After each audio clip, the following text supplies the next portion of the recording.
Halo semuanya, perkenalkan nama saya Karolin Sitorus, saya dari Prodi Sarjana Terapan Kebidanan, Stikes Mitra Dosada. Di sini kita akan membahas tentang farmakologi, farmakodinamik, dan farmakokinetik. Untuk penjelasan lebih lanjut, mari kita saksikan penjelasan berikut. Yang pertama itu adalah farmakologi. Farmakologi ini berasal dari kata farmakon yang berarti obat dan juga ada kata logos yang berarti ilmu. Nah, berarti farmakologi adalah ilmu yang mempelajari tentang obat.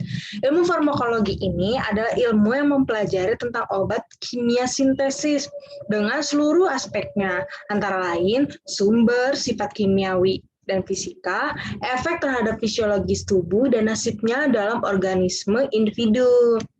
Nah, pengertian obat menurut Undang-Undang Kesehatan tahun 2009 yang berbunyi bahan atau paduan bahan termasuk produk biologi yang digunakan untuk mempengaruhi atau menyelidiki sistem fisiologi dan keadaan patologi dalam rangka penetapan diagnosis, pencegahan, penyembuhan, pemulihan, peningkatan kesehatan, dan kontrasepsi untuk manusia. Nah, penggolongan obat ini terbagi menjadi beberapa bagian. Yang pertama itu adalah obat bebas. Obat bebas ini biasanya bisa dijual di pasaran tanpa perlu resep dokter. Contohnya bisa kita beli di warung ataupun di toko-toko terdekat rumah kita. Nah, contohnya paracetamol. Yang kedua itu ada obat bebas terbatas. Nah, logonya ini bulat berwarna biru. Obat bebas terbatas ini sebenarnya termasuk obat keras, tetapi masih dapat dijual atau dibeli bebas tanpa resep dokter. Tapi harus kita perhatikan ada tanda peringatannya. Yang pertama ya contohnya itu CTM. Nah, berikut adalah contoh-contoh dari obat bebas dan obat terbatas. Lalu selanjutnya ada obat keras. Obat keras itu adalah obat yang dibeli di apotek dengan resep dokter. Nah, jadi untuk obat ini kita nggak bisa sembarangan ya konsumsinya. Nah, apa sih contoh obat kerasnya? Contoh obat kerasnya itu adalah Ponstan. Biasanya itu untuk meredakan nyeri pada gigi. Nah, obat Ponstan ini nggak bisa sembarangan loh, apalagi jika digunakan pada ibu hamil, karena sangat berbahaya, maka perlu resep dokter. Yang kedua, nah dari judulnya saja kita sudah bisa tahu ya, itu ada obat narkotika. Obat narkotika ini adalah obat yang berasal dari tanaman, atau bukan tanaman baik, sintesis maupun semi-sintesis. Dia ini dapat menurunkan atau perubahan kesadaran, hilangnya rasa, bahkan mengurangi sampai menghilangkan rasa nyeri yang menimbulkan ketergantungan. Nah, contohnya ada morfin, ada petidin. Nah, ini adalah gambar-gambar dari contoh obat narkotika. Selanjutnya adalah contoh obat wajib apotek. Nah, apa sih obat wajib apotek ini? Ini adalah obat keras yang dapat diserahkan oleh apoteker tanpa resep dokter. Contohnya tablet asam mefenamat, salep hidrokortison, obat KB, dan lain-lain. Nah, obat wajib apotek ini yang pertama ada oral kontrasepsi baik tunggal maupun kombinasi untuk satu siklus. Yang kedua ada obat saluran cerna yang terdiri dari antasid, antispasmodik, sedatif. Yang ketiga itu obat mulut dan tenggorokan.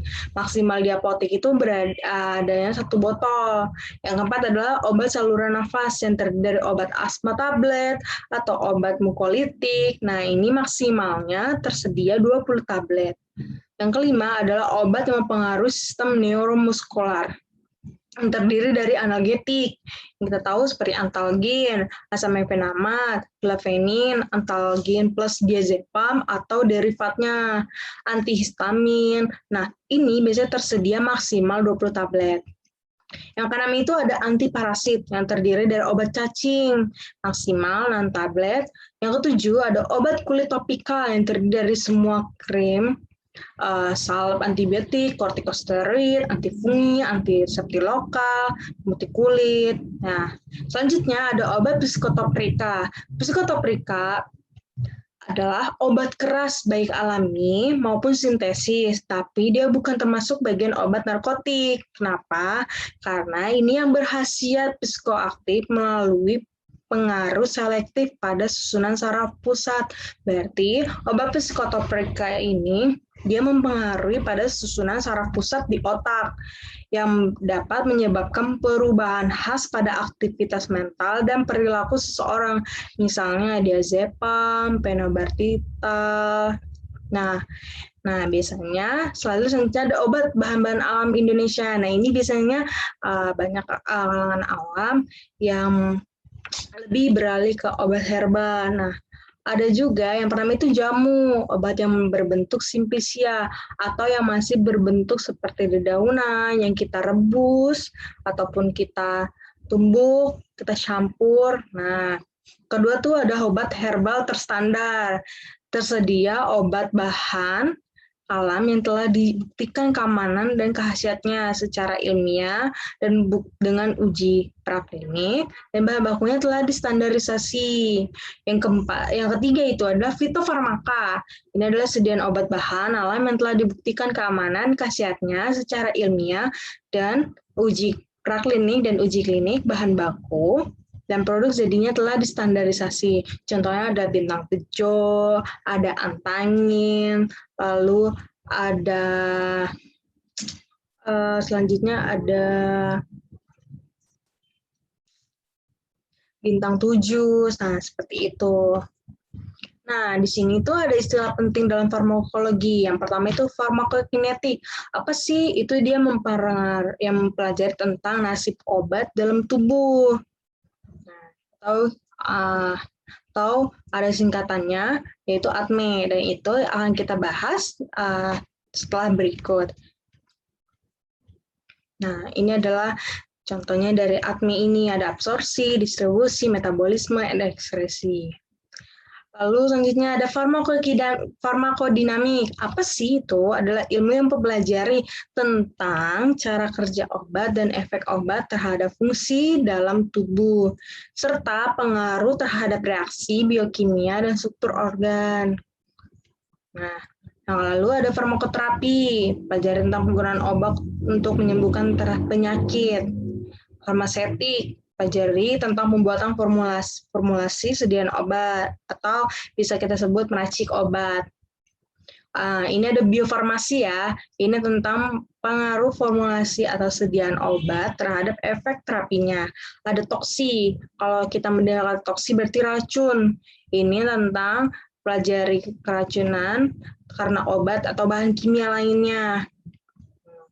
Nah, ada efek terapi, efek utama yang diharapkan dalam suatu obat. Atau misalnya ketika kita mengkonsumsi obat, kita akan melihat apa efek yang terjadi. Misalnya kalau kita panas, nah berarti seketika panas kita turun. Nah, itu adalah efek terapi utama yang diharapkan dari cara kerja obat tersebut yang telah kita konsumsi.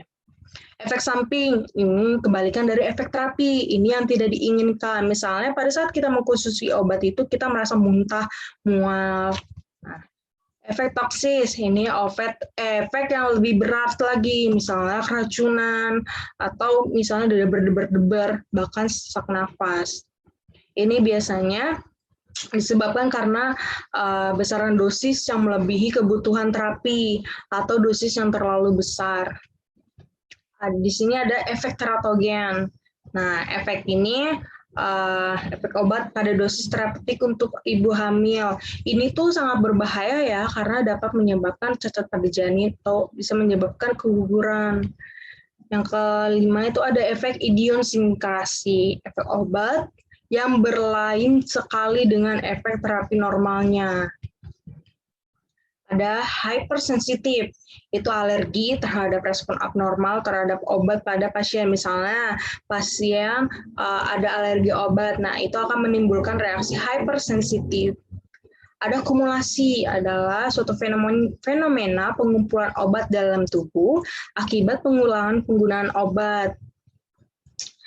Dikarenakan ekskresi obat lebih lambat dibandingkan kecepatan absorpsinya.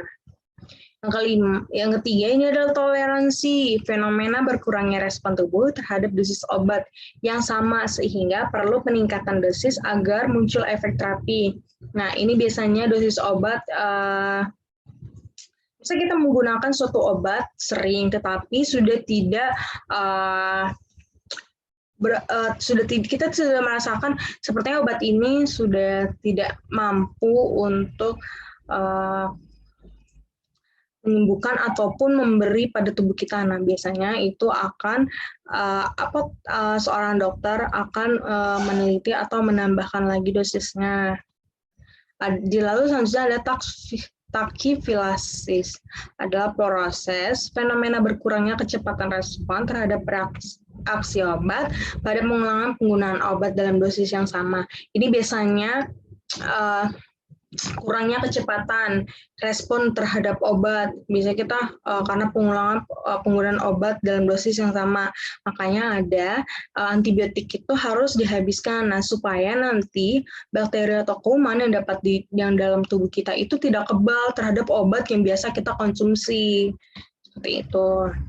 Lalu selanjutnya ada adiksi. Ini ketergantungan psikologis dan fisik terhadap obat.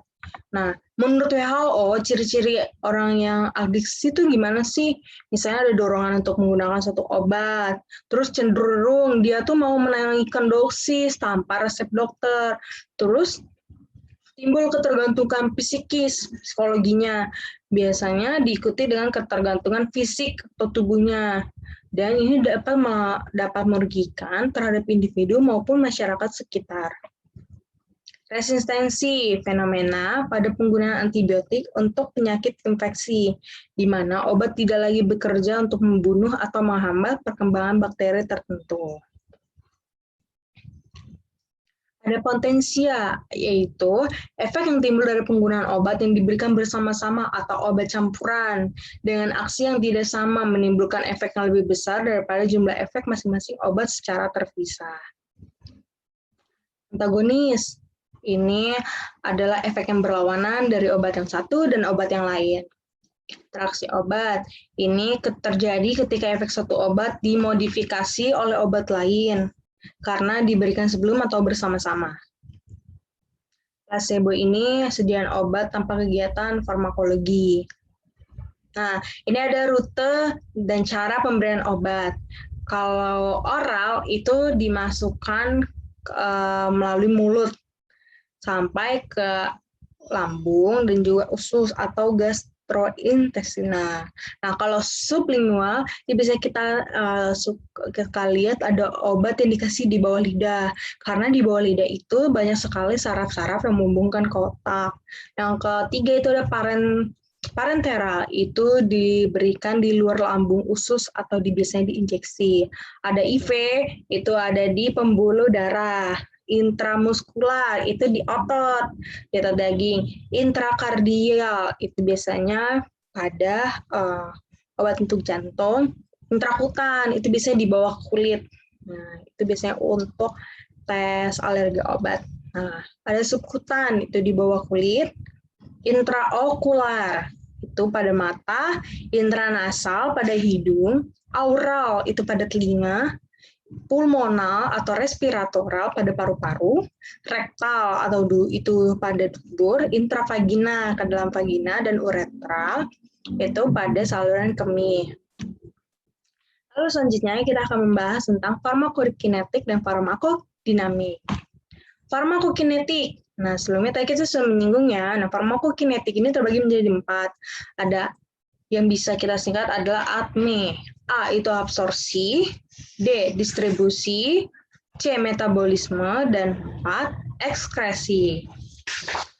Nah, lebih gampangnya dapat diartikan sebagaimana berikut. Yang A itu adalah simbol berarti tidak beresiko. Yang B tidak beresiko pada beberapa penelitian. Yang C mungkin beresiko. Yang D ada bukti positif dari resiko. Yang X itu adalah kontraindikasi atau tidak boleh. Absorpsi ini merupakan proses masuknya obat dari tempat pemberian ke dalam darah. Nah, absorpsi ini biasanya itu diproses pada usus. Nah, ini tempat pemberian absorpsi itu bisa dari oral, kulit, paru-paru, otot, dan lain-lain. Nah, tempat pemberian obat ini sudah kita tahu ya, itu adalah oral, yang dimana ini akan dicerna ke dalam usus. Nah, usus manusia itu panjangnya sekitar 200 meter kubik, yaitu sangat panjang. Lalu selanjutnya ada distribusi. Distribusi ini adalah obat yang diberikan dalam darah yang diikat oleh protein plasma seperti albumin, glikoprotein, ada kortikosteroid binding globulin, ada steroid binding globulin. Obat ini berikatan dengan protein tidak aktif secara farmakologinya, hanya obat yang bebas yang dapat berikatan dengan reseptor dan menghasilkan efek.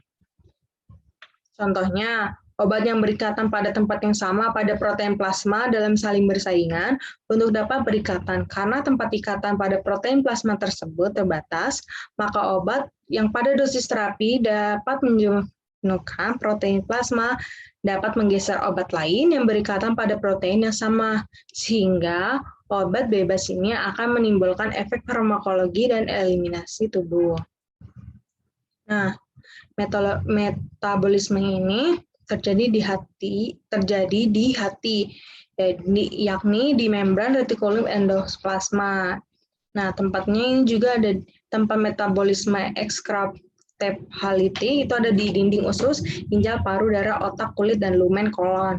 Nah, apa sih tujuan dari metabolisme obat ini? Adalah mengubah obat yang non-polar menjadi polar atau menjadi air. Dari cair menjadi cair atau dapat diekskresi melalui ginjal atau empedu. Dengan perubahan ini umumnya obat diubah dari aktif menjadi inaktif, tapi sebagian berubah menjadi lebih aktif, kurang aktif, dan bahkan menjadi toksik atau racun. Nah, biasanya metabolisme ini akan berpengaruh atau terganggu, atau lebih baik tidak disarankan pada pasien yang memiliki penyakit hati seperti sirosis atau hati berlemak ataupun kanker hati. Lalu selanjutnya ada ekskresi. Nah, ekskresi ini terjadi pada obat dalam ginjal. Nah, ekskresi ini ada 3 proses pada bagian ginjal. Yang pertama ada filtrasi glomerulus, yang kedua reabsorpsi, yang ketiga sekresi aktif. Reabsorpsi pasif terjadi di sepanjang tubulus untuk bentuk-bentuk ion obat yang larut dalam lemak. Oleh karena itu, derajat ionisasi tergantung pada pH larutan. Ekskresi obat utama yang kedua adalah empedu ke dalam usus yang keluar bersama feses. Obat hasil metabolisme yang dikeluarkan melalui empedu dapat diuraikan oleh flora usus menjadi obat awal yang dapat diserap kembali dari usus ke dalam aliran darah yang disebut siklus etopatik. Nah, ekskresi obat juga dapat melalui paru anestesik umum, ASI saliva, ASI atau kelenjar ludah, saliva, keringat, dan air mata.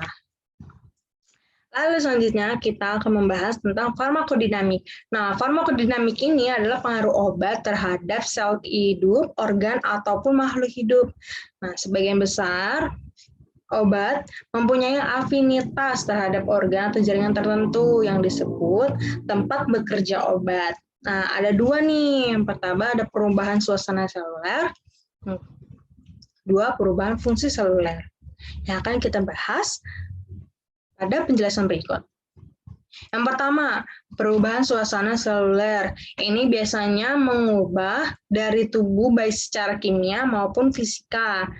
Nah, pada fisikanya itu perubahan tekanan osmotik atau lubrikasi, absorpsi, dan kondisi permukaan sel membran. Contohnya, manitol mengubah teks osmotik di otak menjadi reduksi udem di otak. Serta jika pada secara kimia itu perubahan komposisi kimia cairan tubuh seperti perubahan pH. Contohnya obat antacid untuk menetralisir asam lambung pada pasien gastritis. Yang kedua itu adalah efek obat yang dimediasi reseptor. Nah, fungsinya berubah ketika obat berinteraksi dengan reseptor. Reseptor itu merupakan makromolekul yang terspesialisasi yang dapat diberikan dengan molekul obat. Interaksi ini dapat menyebabkan respon terapi terhadap obat. Ikatan obat dengan reseptor seperti kunci dan juga gembok. Nah, berarti efek obat ini harus sama. Jika tidak sama, itu akan berlainan, sehingga obat tidak terserap secara maksimal. Nah, intensitas respon suatu obat bergantung dari seberapa cocok obat dengan reseptor dan jumlah reseptor yang diduduki obat. Nah, ini contohnya. Dari contoh yang ini yang A, ini adalah contoh reseptor, dan yang hijau ini adalah seperti kunci. Gembok, jika kuncinya tidak sama, nah mereka tidak akan bisa menyatu. Nah yang gambar kedua ini kita lihat. Nah ini contohnya reseptornya ini gembok. Nah gambar yang hijau ini seperti kunci. Nah ketika sama, maka mereka akan menghasilkan seperti ini, dai akan menyatu, seperti itu.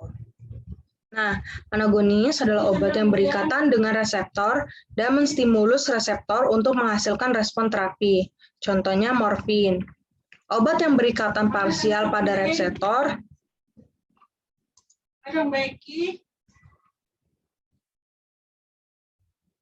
selanjutnya ada obat yang berikatan parsial pada reseptor. Ini mempunyai efek terapik yang kecil. Obat jenis ini disebut sebagai agonis parsial. Contohnya buprenorfin.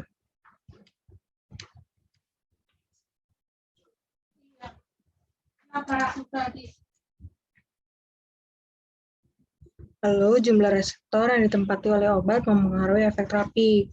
Nah, kalau reseptornya sedikit yang ditempati dalam obat, maka respon terapi dalam tubuhnya akan menjadi sedikit. Dan sebaliknya, jika dosisnya ditingkatkan atau dosisnya banyak, nah maka respon terapinya akan meningkat. Lalu, bila seluruh reseptor sudah ditempati, peningkatan dosis tidak meningkat respon terapi.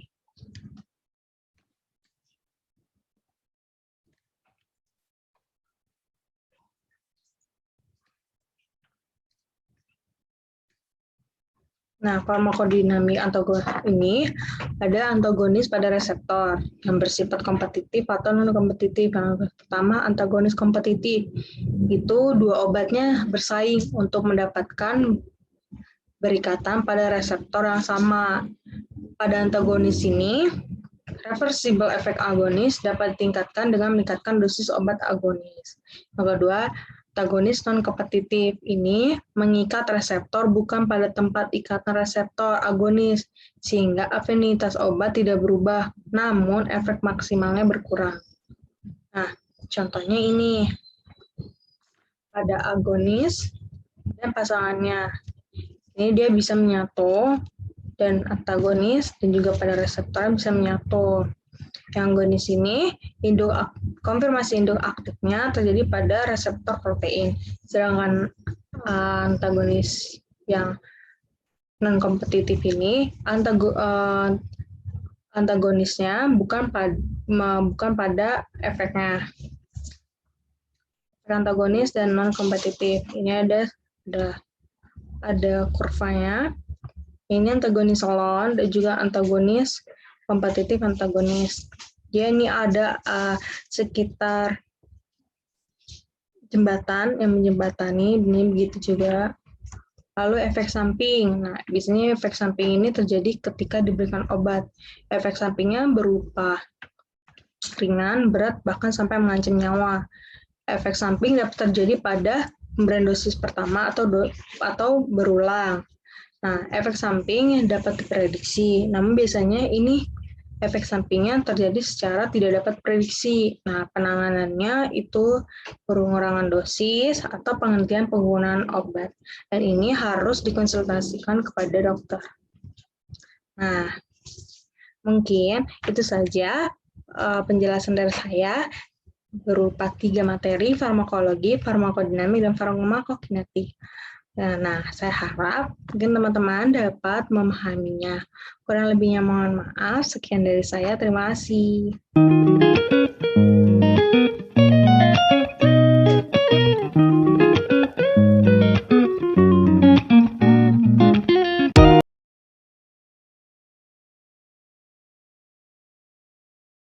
Assalamualaikum warahmatullahi wabarakatuh. Perkenalkan, saya Erna Suwardini dari Prodi Sarjana Terapan Kebidanan semester 5.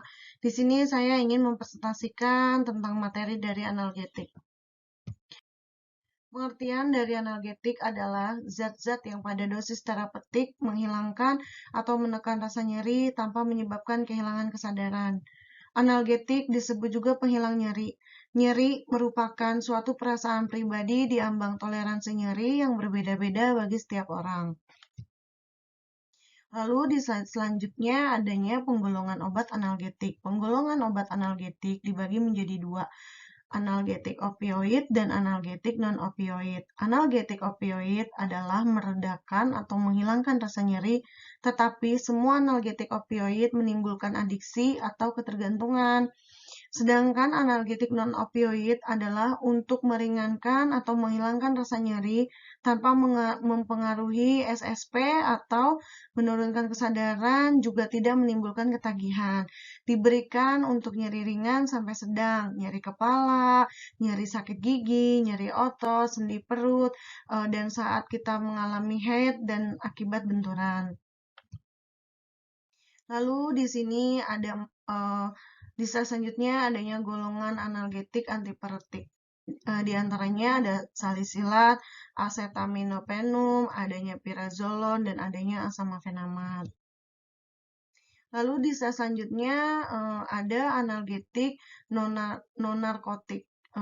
Di sini ada beberapa, di antaranya ada paracetamol, ada aspirin, M-gasalsiliat, diflunisal, maklofenamat, diklofenak, antalgin, asam propionet, ibuprofen, fenoprofen, ketoprofen, naproxen, asam pirolizin, karboksilat, dan terakhir adanya ketorolac. Lalu di slide selanjutnya ada analgesik opiat. Di antaranya ada agonis seperti morfin, yaitu morfin sendiri, hidromorfon, oxymorfon, levorfanol, kodein, hidrokodon, oksikodon. Lalu selanjutnya ada agonis seperti metadon, profexifen, antagonis, naloxon, lalu ada analgesik sentral, dan terakhir adanya tramadol. Di sini ada mekanisme kerja analgetik opioid dalam menghambat enzim siklooksegenase dalam pembentukan prostaglandin yang dikaitkan dengan kerja analgetiknya.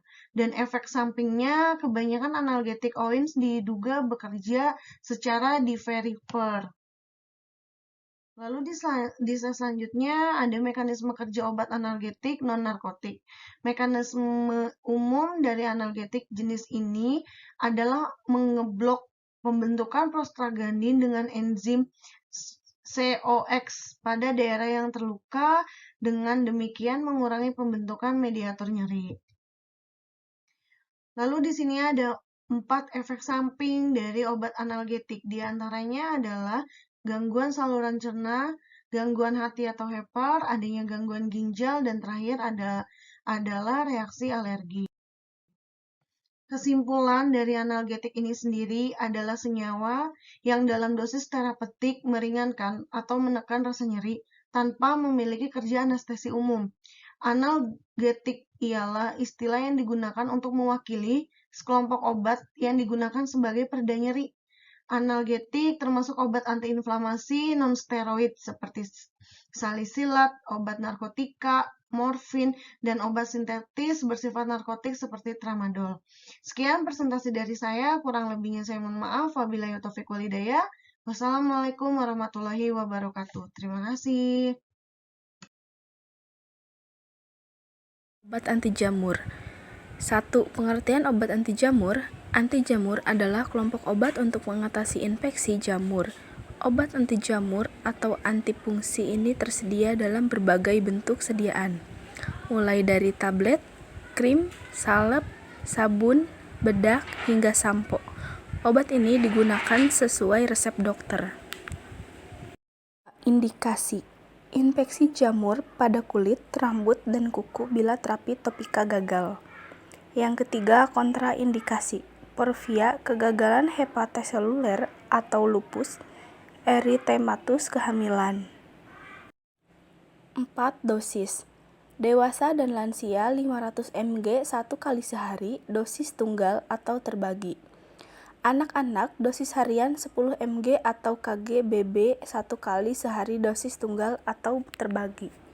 5. Efek samping: reaksi urtikaria, ruam kulit, sakit kepala, tidak nyaman pada lambung, pusing, kelelahan, granuloskopenia, leukopenia, fotosensitivitas pada pasien, erythema multiforme, necrocolisis epidermal toksis, neuropati verhepal, kebingungan dengan gangguan koordinasi, kandidiasis oral, kolestasis, peningkatan enzim hati, hepatitis. 6. Cara mengatasi infeksi jamur kulit dengan obat anti jamur. Penanganan utama infeksi jamur kulit adalah dengan obat-obatan anti jamur, terutama anti jamur topikal atau oles. Seperti krim atau salep, obat anti jamur bekerja dengan cara menghancurkan dinding sel jamur sehingga isi sel keluar dan sel jamur mati, atau dengan menghambat sel-sel jamur bertumbuhan dan berkembang biak. Beberapa jenis obat anti jamur yang biasanya dipakai untuk mengobati infeksi jamur kulit. Anti jamur topikal atau oles diaplikasikan langsung ke kulit, rambut, atau kuku. Selanjutnya, anti jamur oral dalam bentuk kapsul, pil, atau bentuk cair diberikan apabila infeksi jamur kulit luas dan tidak dapat diatasi dengan obat anti jamur topika. B. Obat antibiotik. 1. Pengertian antibiotik. Antibiotik adalah kelompok obat yang digunakan untuk mengatasi dan mencegah infeksi bakteri.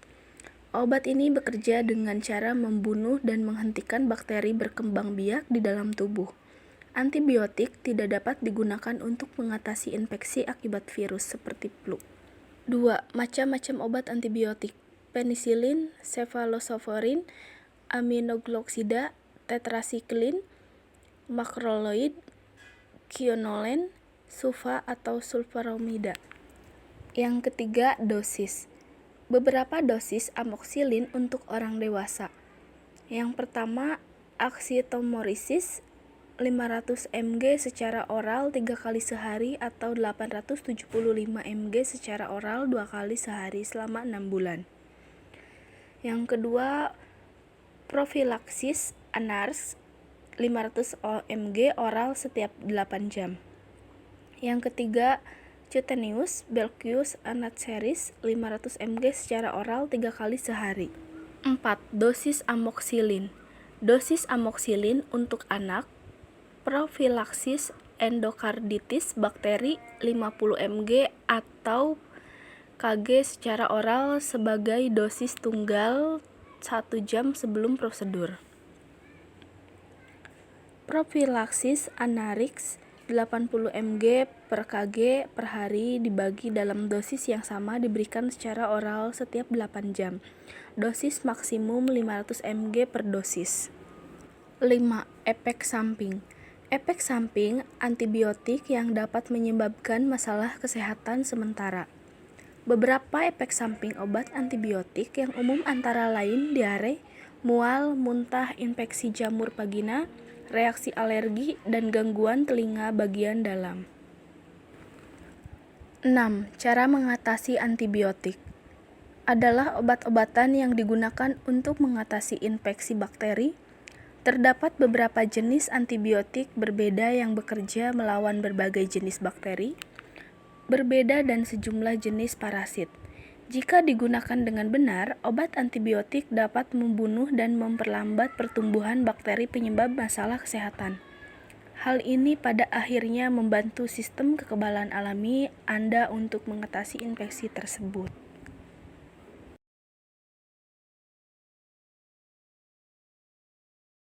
Assalamualaikum warahmatullahi wabarakatuh. Salam sejahtera bagi kita semua. Perkenalkan, saya Eliana Dea Luciani dari Prodi Sarjana Terapan Kebidanan Stikes Mitra Ria Husada, Jakarta. Di sini saya akan menjelaskan mengenai anemia dan obatnya. Sebelum kita mengetahui apa obat anemia, kita perlu tahu apa itu anemia. Jadi, anemia merupakan kondisi di mana jumlah sel darah merah atau hemoglobin atau protein pembawa oksigen dalam sel darah merah berada di bawah normal. Kemudian di sini ada juga anemia pada ibu hamil disebabkan oleh yang pertama, tubuh ibu hamil akan menyangga pertumbuhan janin di dalam perut sehingga tubuh ibu hamil akan sangat membutuhkan lebih banyak sel darah merah agar tubuh tetap sehat dan kuat. Kemudian terjadi peningkatan volume darah sehingga kadar hemoglobin dalam darah menurun. Sedangkan perkembangan janin akan membuat kebutuhan zat besi dalam tubuh meningkat. Selanjutnya, defisiensi zat besi karena pada ibu hamil terjadi peningkatan kebutuhan zat besi 2 kali lipat untuk memenuhi kebutuhan ibu atau mencegah kehilangan darah pada saat melahirkan dan pertumbuhan janin. Kemudian, angka kejadian anemia pada trimester pertama kehamilan sebesar 20%, karena zat besi yang dibutuhkan masih sedikit, pertumbuhan janin masih lambat. Selanjutnya, anemia banyak terjadi pada trimester kedua dan 3 kehamilan dengan angka kejadian sebesar 70%. Kondisi ini terjadi akibat peningkatan volume darah dalam tubuh hingga 35% yang setara dengan kebutuhan 450 mg zat besi untuk memproduksi sel darah merah. Kemudian di sini ada gejala anemia pada ibu hamil. Jadi yang pertama ada pucat, warna kuku, telapak tangan, membran maksa mulut, dan konjungtiva berwarna pucat. Kemudian yang kedua ada payah jantung, payah nafas atau nafas pendek, atau cepat lelah.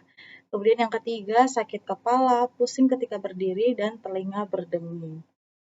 Kemudian selanjutnya ada terapi farmakologi untuk anemia, yaitu yang pertama ada konsumsi zat besi atau yang biasa kita kenal seperti tablet Fe. Nah, di sini ada program nasionalnya 60 mg zat besi dan 50 mg asam folat pada ibu hamil. Wanita hamil membutuhkan zat besi sekitar 40 mg per hari. Bila cukup asupan makanan atau kalori 1000 sampai 2500 kalori akan menghasilkan 10 sampai 15 mg zat besi per hari. Namun, hanya 1 sampai 2 mg yang diabsorpsi. Kemudian jika ibu mengkonsumsi 60 mg zat besi, maka diharapkan 6 sampai 8 mg dapat diabsorpsi. Konsumsi selama 90 hari, maka total zat besi diabsorpsi sebesar 720 mg dan sisanya bisa dari konsumsi harian ibu. Selanjutnya di sini ada klasifikasi anemia. Jadi yang pertama ada anemia zat besi. Anemia ini adalah anemia dalam kehamilan yang paling sering ialah anemia akibat kekurangan zat besi. Kekurangan ini karena kurang masuknya unsur zat besi dalam makanan, gangguan reabsorpsi, dan penggunaan terlalu banyaknya zat besi. Kemudian yang kedua ada anemia megaloblastik. Jadi anemia megaloblastik ini dalam kehamilan disebabkan karena defisiensi asam folat. Lalu yang ketiga ada anemia hipoplastik. Anemia ini pada wanita hamil yang disebabkan karena sumsum tulang belakang kurang mampu membuat sel-sel darah merah. Dan yang terakhir ada anemia hemolitik, anemia yang disebabkan karena penghancuran sel darah merah berlangsung lebih cepat, yaitu penyakit malaria. Nah, di sini ada pengertian obat anti anemia. Jadi, obat anti anemia adalah obat yang dapat diberikan berupa suplemen zat besi atau Fe untuk memulihkan kekurangan sel darah merah. Selain zat besi, vitamin B12 sering diberikan untuk pengobatan anemia pernisiosa. Jalan terakhir jika anemia sudah mencapai stadium akut dan parah adalah dengan transfusi darah, menurut Tarwoto tahun 2007. Di sini juga ada cara penggunaan obat anti anemia. Jadi cara penggunaan obat anti anemia itu dengan cara oral. Karena oral pemberian obat melalui mulut merupakan cara paling mudah dan paling sering digunakan. Obat yang digunakan biasanya memiliki onset yang lama dan efek yang lama. Kemudian ada macam-macam obat anti anemia. Yang pertama ada tablet besi atau yang biasa kita kenal Fe. Yang kedua vitamin B12 atau cyanocobalamin. Dan yang ketiga ada asam folat, serta yang terakhir ada erythropoietin. Kemudian di sini ada golongan obat anti anemia pada ibu hamil, yaitu yang pertama tadi ada tablet zat besi atau Fe. Ini besi dibutuhkan untuk produksi hemoglobin atau Hb, sehingga defisiensi Fe akan menyebabkan terbentuknya sel darah merah yang lebih kecil dengan yang rendah dan menimbulkan anemia hipokronik atau mikrositik. Kemudian yang kedua vitamin B12 atau cyanocobalamin. Jadi anemia megablostik pasca pembedahan lambung total dan pemotongan usus, defisiensi vitamin B12. Yang ketiga ada asam folat. Asam folat terdiri atas bagian-bagian pteridin, asam para-aminobenzoat, dan asam glutamat. Folat terdapat dalam hampir setiap jenis makanan dengan kadar tertinggi dalam hati, ragi, dan daun hijau yang segar. Folat mudah rusak dengan pengolahan atau pemasakan makanan. Dan yang terakhir tadi ada erythropoietin. Jadi ini suatu glikoprotein dengan berat molekul 34-39 Da. Merupakan faktor pertumbuhan hematopoietik yang pertama kali diisolasi. Jadi erythropoietin ini merupakan faktor pertumbuhan sel darah merah yang diproduksi terutama oleh ginjal dalam sel peritubuler dan tubulus proximalis. Nah, di sini juga tablet Fe, indikasinya sediaan Fe hanya diindikasikan untuk pencegahan dan pengobatan anemia defisiensi Fe. Penggunaan di luar indikasi ini cenderung menyebabkan penyakit penimbunan besi dan keracunan besi. Dosisnya diminum sesudah makan malam atau menjelang tidur. Hindari minum dengan air teh, kopi, dan susu karena dapat mengganggu proses penyerapan. Kemudian hendaknya meminum dengan vitamin C, misalnya dengan air jeruk. Dan yang terakhir, segera minum pil setelah rasa mual muntah menghilang. Efek samping yang paling sering timbul berupa intoleransi terhadap sediaan oral, dan ini sangat tergantung dari jumlah Fe yang dapat larut dan yang diabsorpsi pada tiap pemberian. Gejala yang timbul dapat berupa mual dan nyeri lambung kurang lebih 7-20%, kemudian konstipasi kurang lebih 10%, selanjutnya diare kurang lebih 5%, dan kolik. Gangguan ini biasanya ringan dan dapat dikurangi dengan mengurangi dosis atau dengan cara ini diabsorpsi dapat berkurang. Perlu diterangkan kemungkinan timbulnya feses yang berwarna hitam kepada pasien. Nah, pemberian Fe secara intramuskular dapat menyebabkan reaksi lokal pada tempat suntikan, yaitu berupa rasa sakit, warna coklat pada tempat suntikan, peradangan lokal dengan pembesaran kelenjar inguinal.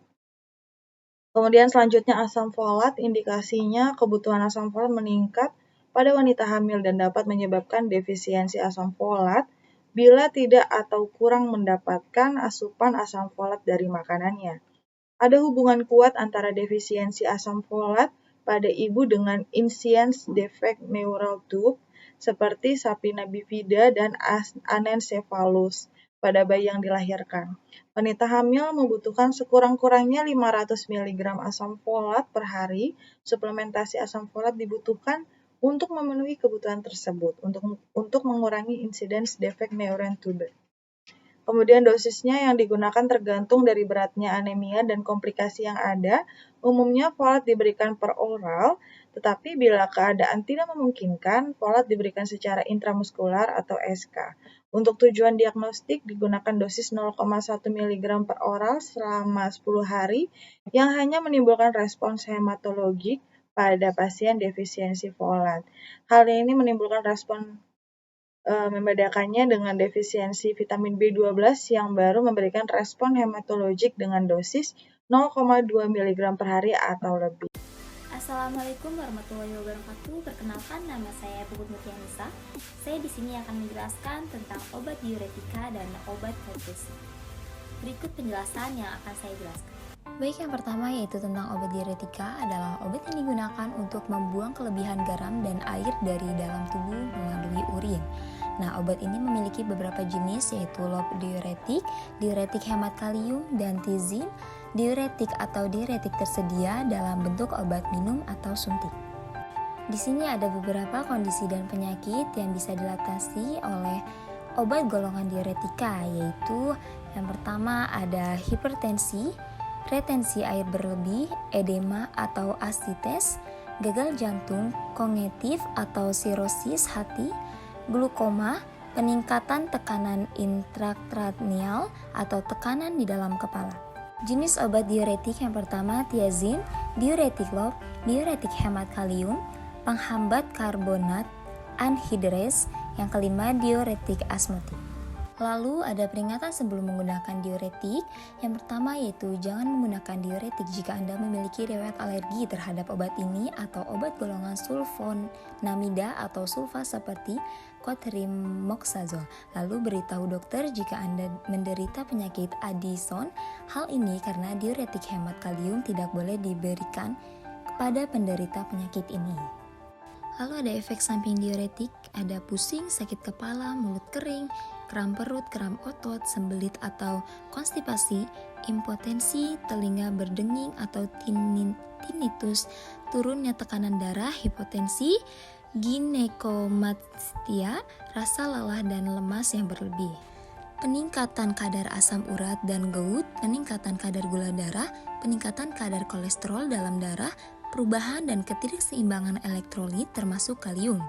Dan ada juga jenis merek dagang dan dosis diuretik. Yang pertama ada thiazin yaitu indapamid, chlorothalazine, hydrothalazine, dan yang kedua ada diuretik lob yaitu bumetadine, furosemid, terasemid, dan yang ketiga diuretik hemat kalium yaitu amyloid, triaterens, exlorenons, spironolactone, dan keempat yaitu penghambat karbonat adhires. Diuretik yang termasuk jenis penghambat karbonat adhires adalah acetazolamid. Dan yang kelima yaitu ada diuretik osmotik, yaitu diuretik yang termasuk jenis diuretik osmotik adalah mannitol. Baik, selanjutnya yaitu tentang obat konvulsi. Yang pertama ini pengertiannya, epilepsi atau bahasa Yunaninya yaitu kejang adalah suatu gangguan syaraf yang timbul secara tiba-tiba dan berkala, biasanya dengan perubahan-perubahan kesadaran. Penyebabnya yaitu pelepasan muatan listrik yang cepat, mendadak, dan berlebihan dari neuron-neuron tertentu di otak. Ini ada penyebab epilepsi, yaitu adanya gangguan di otak seperti abses, tumor, atau arteriosklerosis, keracunan obat seperti petidin, timah atau PB, dan juga chlorpromazine. Ada juga ketegangan psikis atau stres, dan ada juga di sini yaitu EEG, elektroencephalogram atau alat untuk mendiagnosa epilepsi, mencatat impuls listrik abnormal dari cortex cerebri. 50% kasus epilepsi dianggap bersifat primer atau idiopatik atau juga tidak diketahui sebabnya, dan 50% lagi bersifat sekunder akibat trauma, anaksio otak, infeksi atau gangguan pembuluh darah otak, dan ada juga antikonvulsi berperan menekan impuls listrik abnormal tetapi tidak menghilangkan penyebab kejang. Selanjutnya di sini ada klasifikasi epilepsi. Bangkitan umum primer atau epilepsi umum. Yang pertama ada bangkitan tonik-klonik atau grand mal.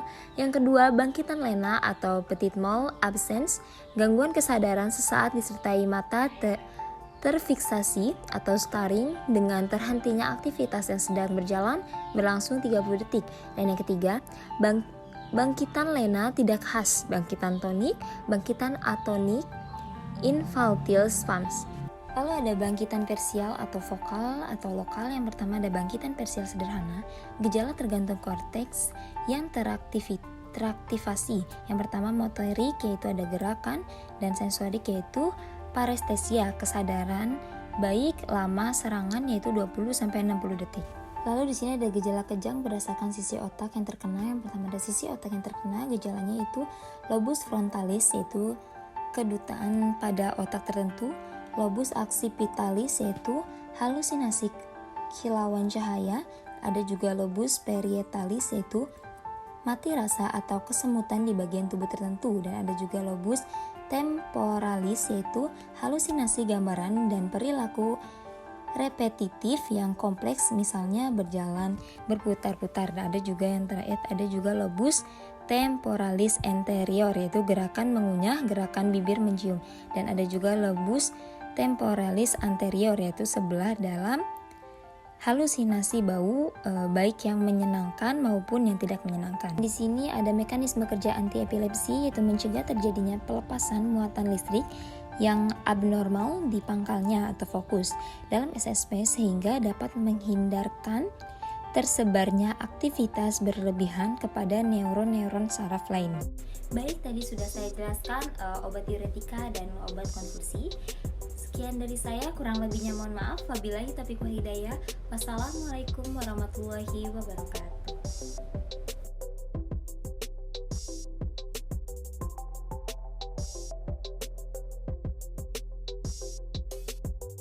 Baik, selanjutnya di sini saya akan memberitahukan atau menjelaskan mengenai uterotonika dan pendarahan vagina.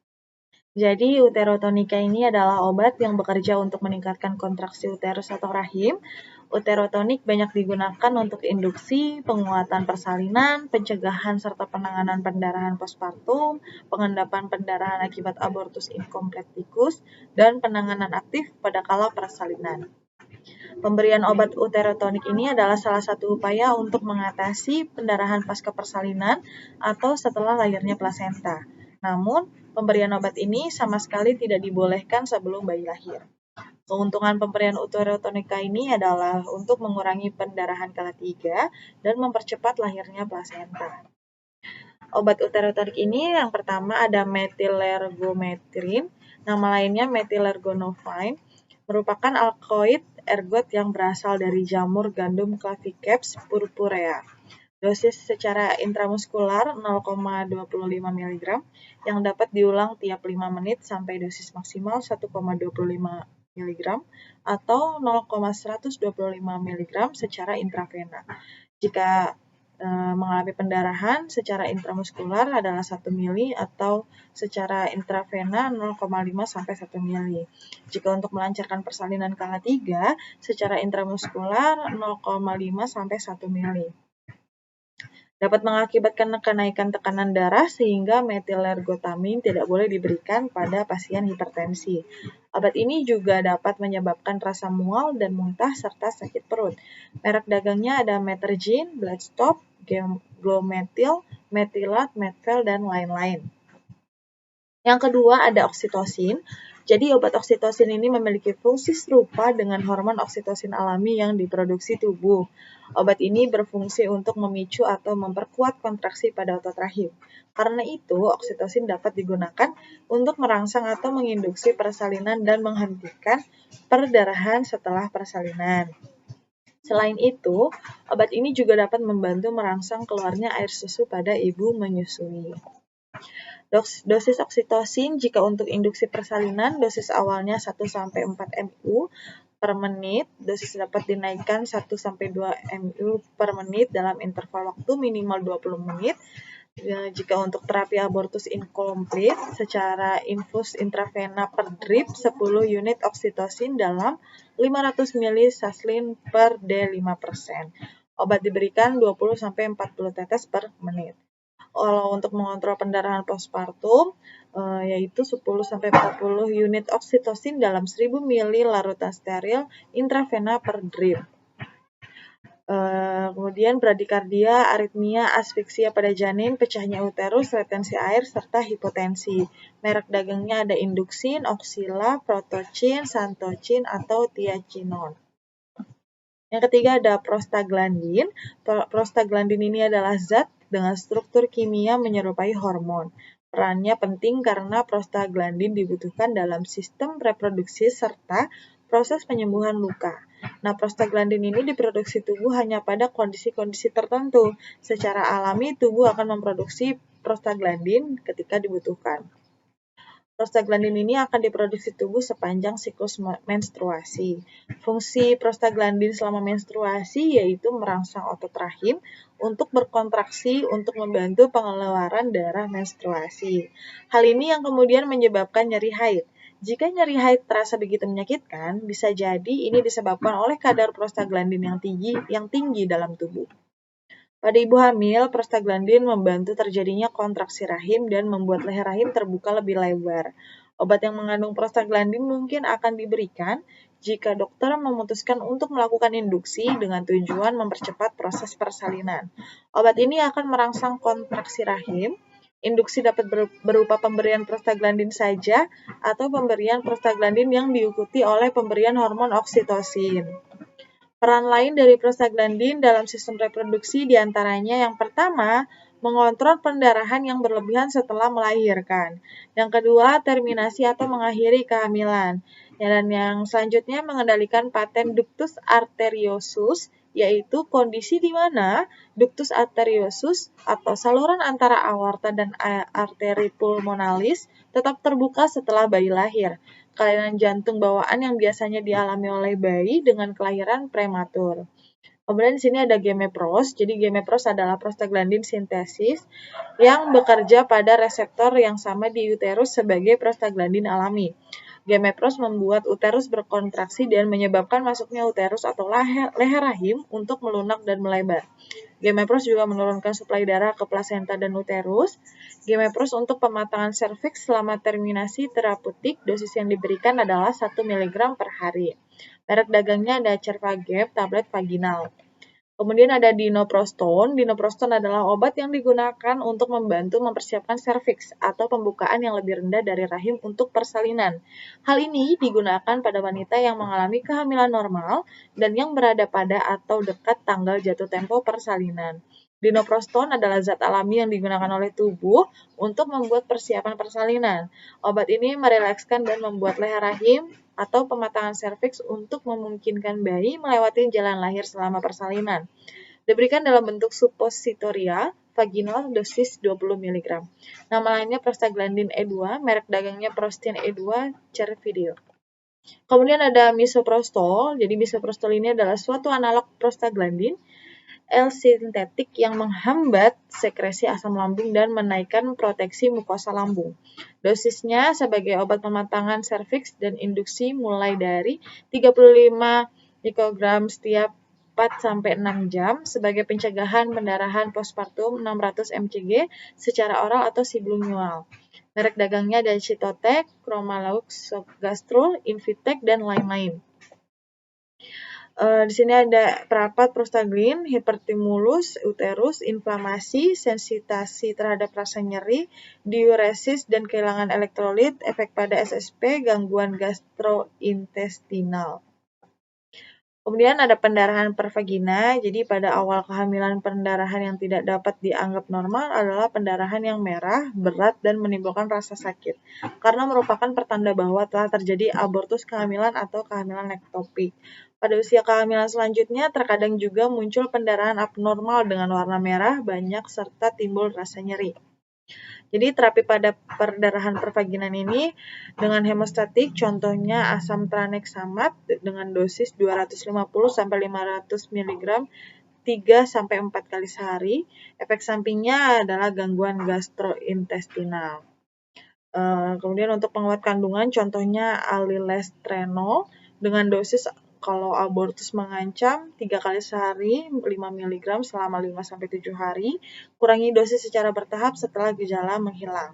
Kemudian untuk abortus habitualis, dosisnya 5-10 mg per hari segera setelah kehamilan terdiagnosa sampai minimal 1 bulan setelah masa kritis.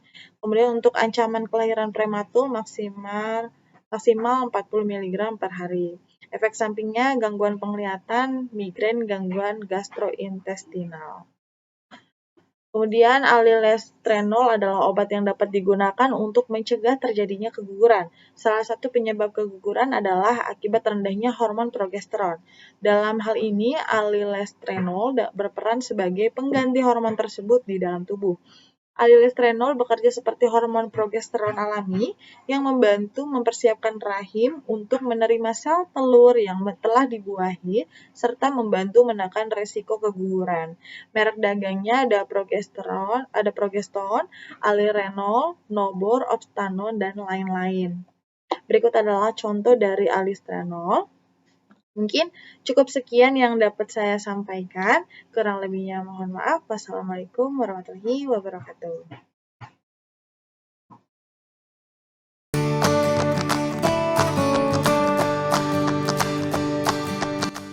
Assalamualaikum warahmatullahi wabarakatuh. Perkenalkan, nama saya Dihayu Maisari, semester 5, Prodi Sarjana Terapan Kebidanan, Stikes Mitra Husada Jakarta. Di sini saya akan mereview materi farmakologi, yaitu obat anti perdarahan dan anestesi. Pertama, yaitu ada uterotonika. Nah, uterotonik ini adalah obat yang bekerja untuk meningkatkan kontraksi uterus atau rahim. Nah, uterotonik banyak digunakan untuk induksi, penguatan persalinan, pencegahan, serta penanganan perdarahan postpartum. Pengedepanan perdarahan akibat abortus incompleticus dan penanganan aktif pada kala persalinan. Kemudian uterotonik ini salah satu upaya untuk mengatasi perdarahan serta persalinan atau setelah lahirnya plasenta. Tapi pemberian obat ini sama sekali nggak boleh sebelum bayi lahir. Keuntungan pemberian uterotonik ini adalah untuk mengurangi perdarahan kala 3 dan mempercepat lahirnya plasenta. Di dalam obat uterotonik ini dibagi lagi ada methylphenidate. Nah, methylergonopin ini merupakan alkaloid ergot yang berasal dari jamur gandum Clavicia purpurea. Adapun dosis dari methylergonopin ini yaitu dengan IM 0,25 mg yang bisa diulang setiap 5 menit sampai dosis maksimalnya 1,25 mg atau dengan IV dengan dosis 0,125. Adapun dengan kasus pendarahan diberikan IM-nya itu 1 mili atau dengan IV itu 0,5 sampai dengan 1 mili. Kemudian kalau untuk melancarkan persalinan kala 3 itu menggunakan metode IM dengan dosis 0,5 sampai 1 ml. Kemudian efek samping dari obat methyllergometrin ini yaitu dapat mengakibatkan kenaikan tekanan darah sehingga methylergetamin tidak boleh diberikan pada pasien yang hipertensi. Kemudian obat ini juga dapat menyebabkan rasa mual dan muntah, kemudian bisa juga sakit perut. Nah, adapun dari obat ini merek dagangnya itu ada Metergin, Bloodstock, Glometil dan lain-lainnya. Kemudian yang kedua itu ada oksitosin. Seperti yang kita tahu, obat oksitosin itu memiliki fungsi serupa dengan hormon oksitosin alami yang diproduksi oleh tubuh kita. Nah, obat ini itu berfungsi untuk memicu dan memperkuat kontraksi pada otot rahim. Karena untuk memicu atau memperkuat kontraksi pada otot rahim ini, oksitosin dapat digunakan untuk merangsang atau menginduksi persalinan dan menghentikan perdarahan setelah persalinan berlangsung. Selain itu, obat ini juga dapat membantu merangsang keluarnya air susu pada ibu menyusui. Adapun dosis oksitosin, kalau untuk induksi persalinan, dosis awalnya itu 1-4 miliunit per menit. Nah, dosisnya itu dapat dinaikkan lagi sampai 1-2 miliunit per menit dalam interval waktunya itu minimal 20 menit. Oksitosin ini kalau untuk terapi abortus incomplete itu bisa dengan infus IV per dripnya 10 unit oksitosin dalam 500 ml saslin per D5%. Nah, obatnya itu diberikan 20-40 tetes per menit. Kemudian kalau untuk mengontrol pendarahan postpartum itu 10-40 unit oksitosin dalam waktu 1000 ml larutan steril intravena per dripnya. Kemudian efek samping dari oksitosin ini yaitu ada bradikardia, aritmia, asphyxia pada janin, dan lain-lain. Kemudian merek dagang dari oksitosin ini bisa ditemui pada merek Indusin, Oscilla, Protosin, Santosin, atau Tiesinon. Kemudian yang ketiga itu ada prostaglandin. Nah, prostaglandin ini yaitu zat dengan struktur kimia menyerupai hormon. Kemudian peran dari prostaglandin ini sangat penting karena si prostaglandin ini dibutuhkan dalam sistem reproduksi, juga proses penyembuhan pada luka. Prostaglandin itu diproduksi tubuh hanya pada kondisi-kondisi tertentu aja, yang secara alami tubuh akan memproduksi prostaglandin ketika prostaglandin ini dibutuhkan. Kemudian prostaglandin biasanya diproduksi tubuh sepanjang siklus menstruasi. Nah, fungsi dari prostaglandin ini selama menstruasi itu apa? Fungsinya itu yaitu merangsang otot rahim untuk berkontraksi untuk membantu pengeluaran darah menstruasi. Nah, kemudian hal ini menyebabkan adanya nyeri haid. Nah, jika nyeri haid terasa sangat sakit atau sangat menyakitkan, bisa jadi ini disebabkan oleh kadar prostaglandin yang tinggi di dalam tubuh. Kemudian kalau pada ibu hamil itu biasanya prostaglandin itu membantu terjadinya kontraksi rahim dan membuat leher rahim terbuka lebih lebar. Nah, obat yang mengandung prostaglandin itu mungkin akan diberikan oleh dokter jika si dokter memutuskan untuk melakukan induksi atau dengan tujuan mempercepat proses persalinan. Nah, obat ini akan merangsang kontraksi rahim.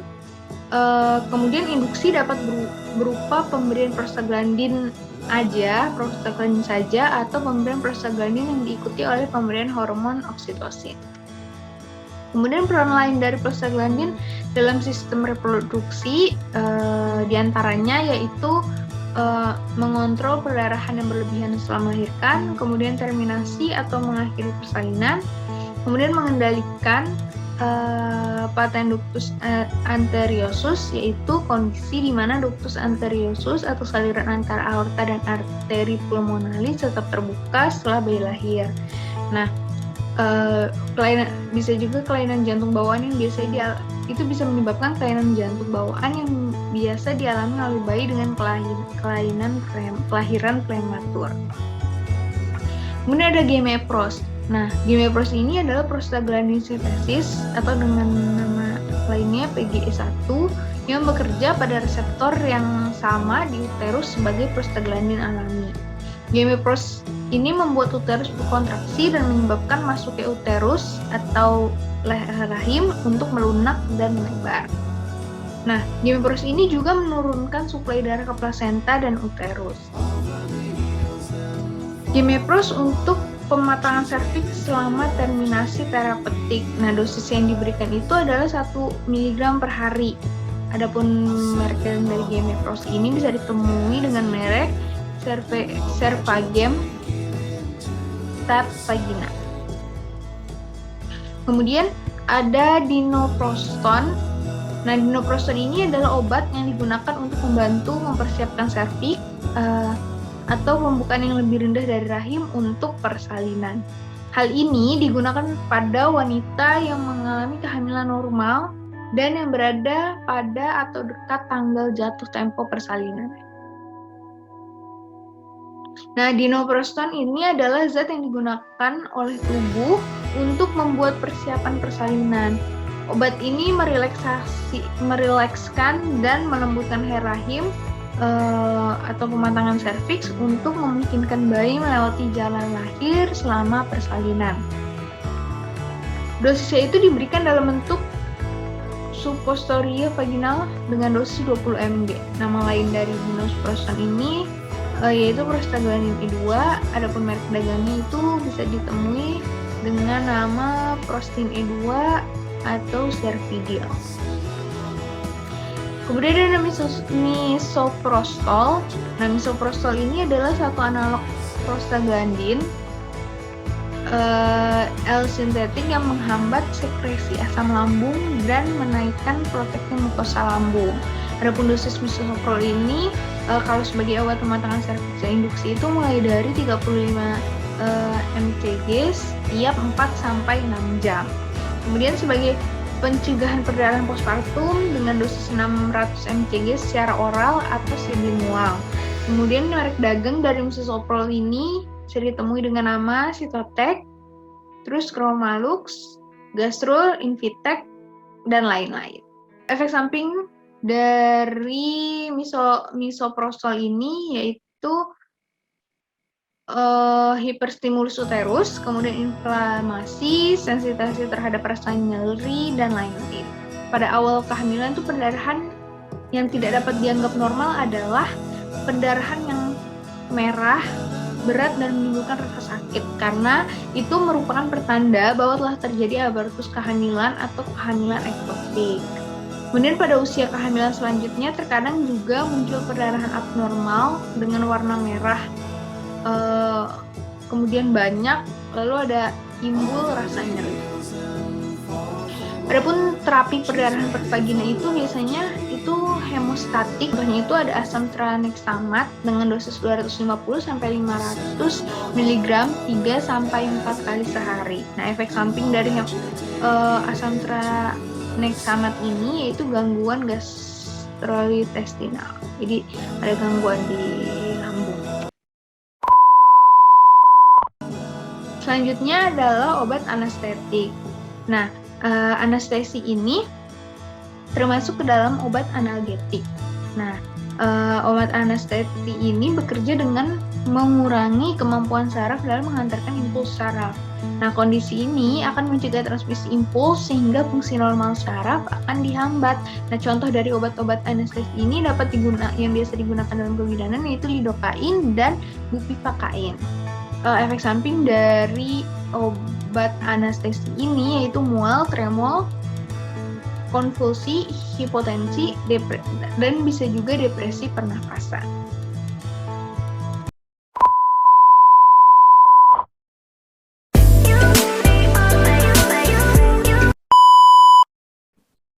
Assalamualaikum warahmatullahi wabarakatuh. Yang terhormat Pak Febri, selaku dosen pengampu mata kuliah farmakologi dan teman-teman semua, sesi peneliti.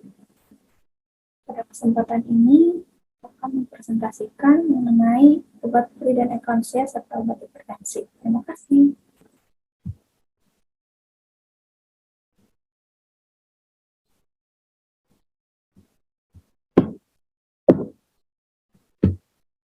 Baik, saya akan menjelaskan pada slide selanjutnya.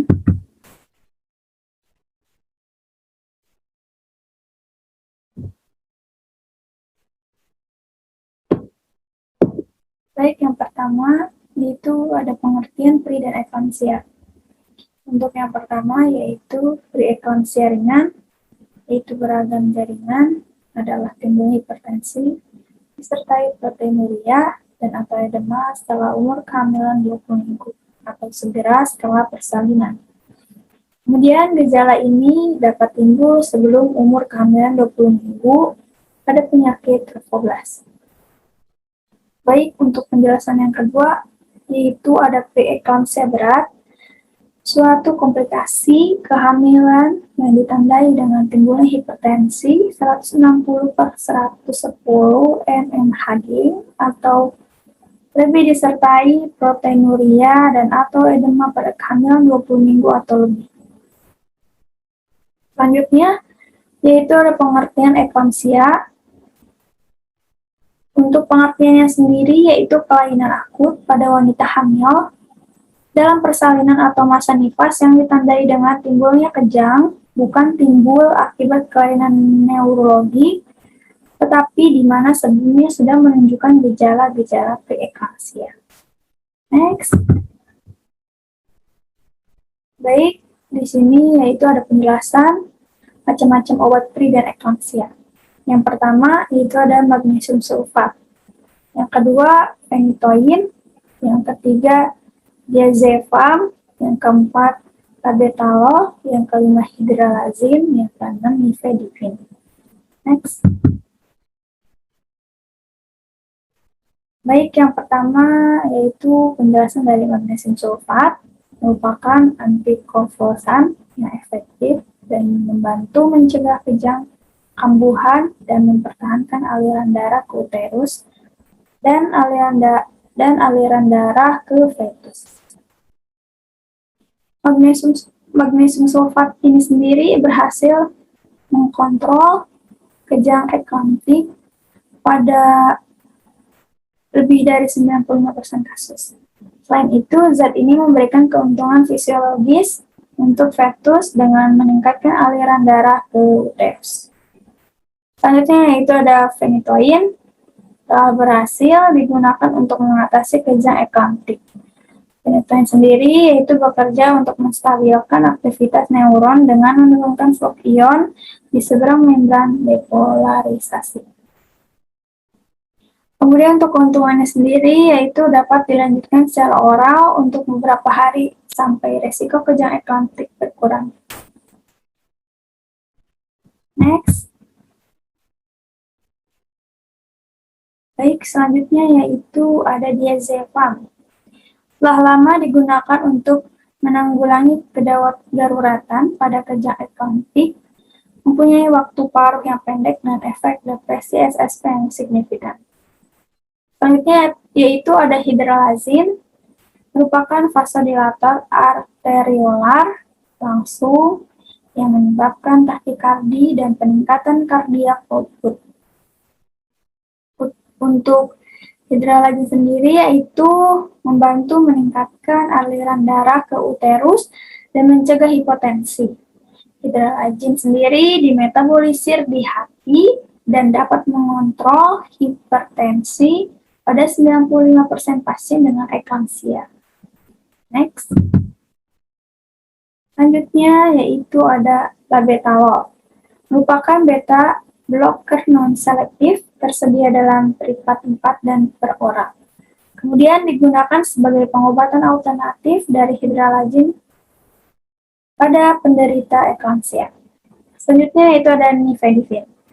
Merupakan kalsium channel blocker yang mempunyai efek vasodilatasi kuat arteriolar. Hanya tersedia dalam bentuk peripat oral. Next. Selanjutnya yaitu ada cara kerja obat pri dan eklamsia di next slide-nya. Baik, yang pertama yaitu ada magnesium sulfat, yaitu dapat menghambat atau menurunkan asetilkolin pada rangsangan serat saraf dengan menghambat dan transmisi neuromuskular. Transmisi neuromuskular ini sendiri membutuhkan kalsium pada sinaps. Pada pemberian magnesium sulfat, magnesium akan menggeser kalsium sehingga aliran rangsangan tidak terjadi yang tinggi dalam darah dapat menghambat kerja magnesium sulfat. Selanjutnya yaitu phenytoin pada korteks motoris, yaitu menghambat penyebaran aktivitas kejang. Kemungkinan hal ini disebabkan peningkatan pengeluaran natrium dari neuron dan phenytoin. Cenderung menstabilkan ambang rangsang terhadap hiperekstabilitas yang disebabkan oleh perangsangan berlebihan atau kemampuan perubahan lingkungan di mana terjadi penurunan bertahap ion natrium melalui membran. Nah, ini termasuk penurunan potensiasi pasca tetanik pada sinaps. Untuk phenytoin sendiri yaitu untuk menurunkan aktivitas maksimal pusat batang otak yang berhubungan dengan fase tonik dari kejang tonik sampai klonik atau grand mal. Next. Selanjutnya yaitu ada hidralazin, yaitu merelaksasikan otot polos arteriolar secara langsung dan vasodilatasi yang terjadi dapat menimbulkan reaksi kompensasi yang kuat berupa peningkatan denyut dan kontraktilitas jantung, serta peningkatan draining plasma dan retensi cairan yang akan melawan efek hipotensi obat. Kemudian penurunan tekanan diastolik lebih besar daripada tekanan sistolik, dan absorpsinya melalui saluran cerna dan hampir sempurna. Next. Selanjutnya yaitu ada nifedipin. Nifedipin sendiri bekerja sebagai antagonis kalsium dengan menghambat arus ion kalsium masuk ke dalam otot jantung dari luar sel. Karena kontraksi otot polos tergantung pada ion kalsium ekstraseluler. Maka dengan adanya antagonis kalsium dapat menimbulkan efek inotropik negatif. Demikian juga dengan nodus sinoatrial SA dan atrioventrikuler AV akan menimbulkan kronotropik negatif dan perlambatan konduksi AV. Selanjutnya yaitu adalah labetalol, yaitu memblokir reseptor adrenergik yang memperlambat kecepatan sinus jantung. Kemudian menurunkan resistensi peripheral vaskular dan menurunkan output kardiak. Baik, selanjutnya itu ada dosis yang digunakan dalam obat-obat tersebut. Yang pertama magnesium sulfat, inisialnya 4-6 gram, IV bolus dalam 15-20 menit. Bila kejang timbul setelah pemberian bolus, dapat ditambahkan 2 gram IV dalam 3-5 menit. Kurang lebih 10-15% pasien mengalami kejang lagi setelah pemberian loading dosis. Kemudian dosis rumatan, yaitu antara 2-4 gram per jam IV per drip. Bila kadar magnesium lebih dari 10 mg per dl, maka waktu 4 jam setelah pemberian bolus, maka dosis rumatan dapat diturunkan. Pada MAGPIS tadi, untuk keamanan, dosis magnesium dibatasi. Kemudian dosis awal terbatas pada 4 gram bolus IV, kemudian dilanjut dengan dosis rumatan 1 gram per jam. Jika diberikan IM, maka dosisnya 10 gram, kemudian dilanjutkan 5 gram setiap 4 jam, kemudian terapi diteruskan hingga 24 jam. Selanjutnya yaitu ada phenytoin. Dosis awalnya 10 mg per kg per BB secara IV per drip dengan kecepatan lebih dari 50 mg per min. Kemudian diikuti dengan dosis rumatan 5 mg per kg per BB 2 jam kemudian. Selanjutnya ada diazepam, dosisnya 5 mg dengan secara IV. Kemudian hydralazine, dosisnya 5 mg secara IV, ulangi 15-20 menit, kemudian sampai tekanan darah kurang dari 110 mmHg. Reaksi obat mulai dalam 15 menit, puncaknya 30-60 menit, durasi kerjanya 4-6 jam.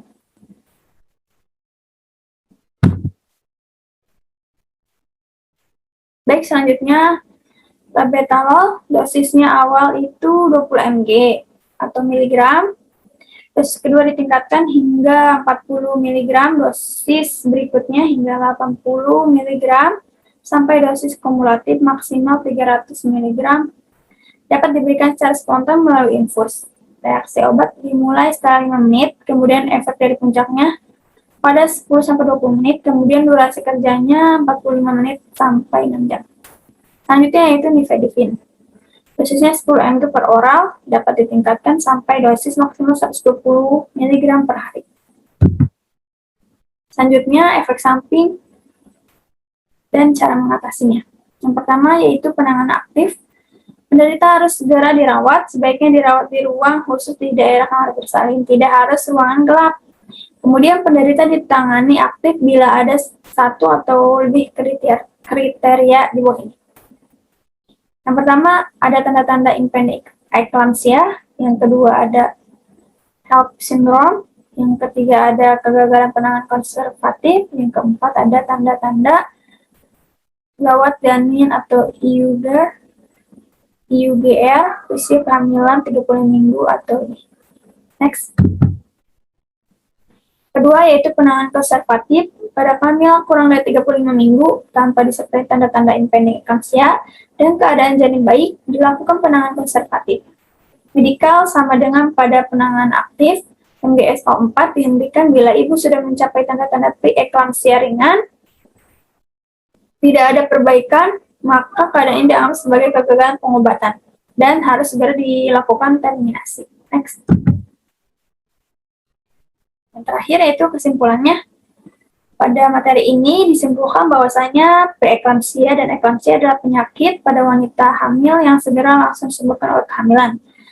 Preeklamsia ini sendiri pada penyakit dengan tanda-tanda hipertensi dan protein urin yang timbul karena kehamilan. Penyakit ini umumnya terjadi dalam trimester ketiga kehamilan.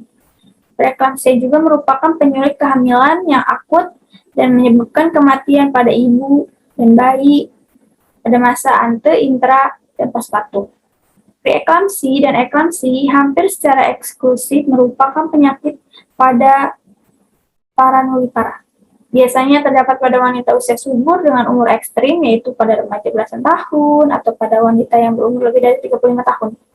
Pada multivara biasanya dijumpai pada keadaan-keadaan yang pertama kehamilan multifetal dan hidrofetalis, yang kedua penyakit vaskuler, kemudian termasuk hipertensi esensial kronis dan diabetes mellitus dan penyakit ginjal. Baik, untuk topik yang kedua yaitu obat hipertensi atau obat antihipertensi. Next, hipertensi. Hipertensi atau tekanan darah tinggi adalah tekanan darah di atas 140 sampai 90 mmHg. Itu menurut WHO. Klasifikasi sistolik dan diastoliknya. Pada pasien normal, kurang dari 120, sistoliknya, diastoliknya kurang dari 80. Kemudian prehipertensi, yaitu sistoliknya 120 sampai 139, kemudian diastoliknya 80 sampai 90. Untuk hipertensi tingkat 1, yaitu 140 sampai 159, diastoliknya 90 sampai 100. Kemudian hipertensi tingkat 2, yaitu lebih dari 160, dan diastoliknya lebih dari 100. Next. Selanjutnya yaitu klasifikasi hipertensi berdasarkan penyebabnya. Yang pertama yaitu ada hipertensi esensial atau primer, disebabkan oleh usia, stres psikologis, dan hereditas atau keturunan sekitar 90%. Kemudian yang kedua yaitu ada hipertensi sekunder. Nah, untuk penyebabnya biasanya kelainan pembuluh darah ginjal, gangguan kelenjar tiroid, hipertiroid, dan penyakit adrenal sekitar 10%. Next. Selanjutnya yaitu klasifikasi obat antihipertensi. Yang pertama diuretik, bekerja melalui berbagai mekanisme untuk mengurangi curah jantung dan menurunkan ginjal dan meningkatkan ekskresi garam dan air. Kemudian anti-adrenergik, agonis adrenergik meningkatkan tekanan darah dalam rangsang jantung dan atau membuat konstriksi pembuluh darah perifer. Kemudian pada pasien hipertensi, efek adrenergik dapat ditekan dengan menghambat pelepasan agonis adrenergik atau melakukan antagonisasi reseptor adrenergik. Next. Kemudian yang ketiga ada vasodilator. Contoh vasodilator antara lain penghambat angiotensin converting enzyme IC, meningkatkan sintesis angiotensin 2. Suatu vasokonstriktor poten dan itu penghambat ICA dapat menginduksi pembentukan vasodilator dalam tubuh. Next. Selanjutnya ada tabel diuretik, golongan obat, merek dagang, indikasi, kontraindikasi, efek diharapkan. Golongan obat, tiazid, merek dagangnya hidrodiuril, indikasinya ideal untuk hipertensi, edema, sampai kronik. Kontraindikasinya ibu hamil, anuria. Efek tak diharapkannya, hipokalemia, hiperglikemi, oliguria, anuria, hiperkalsemia. Kemudian yang kedua, wak diuretik. Itu ada tablet, kapsul, dan injeksi. Merek dagangnya lasik atau furosemid. Kemudian indikasinya untuk darurat hipertensi, edema, dan edema paru. Kontraindikasinya kekurangan elektrolit dan anuria. Efek yang tidak diharapkan, dehidrasi, hipokalemia, hiperglikemi, hipovolemia. Kemudian selanjutnya ada antagonis reseptor, aldosterone. Merek dagangnya midamor atau amilorid. Indikasinya dapat mengoreksi alkalosis metabolik.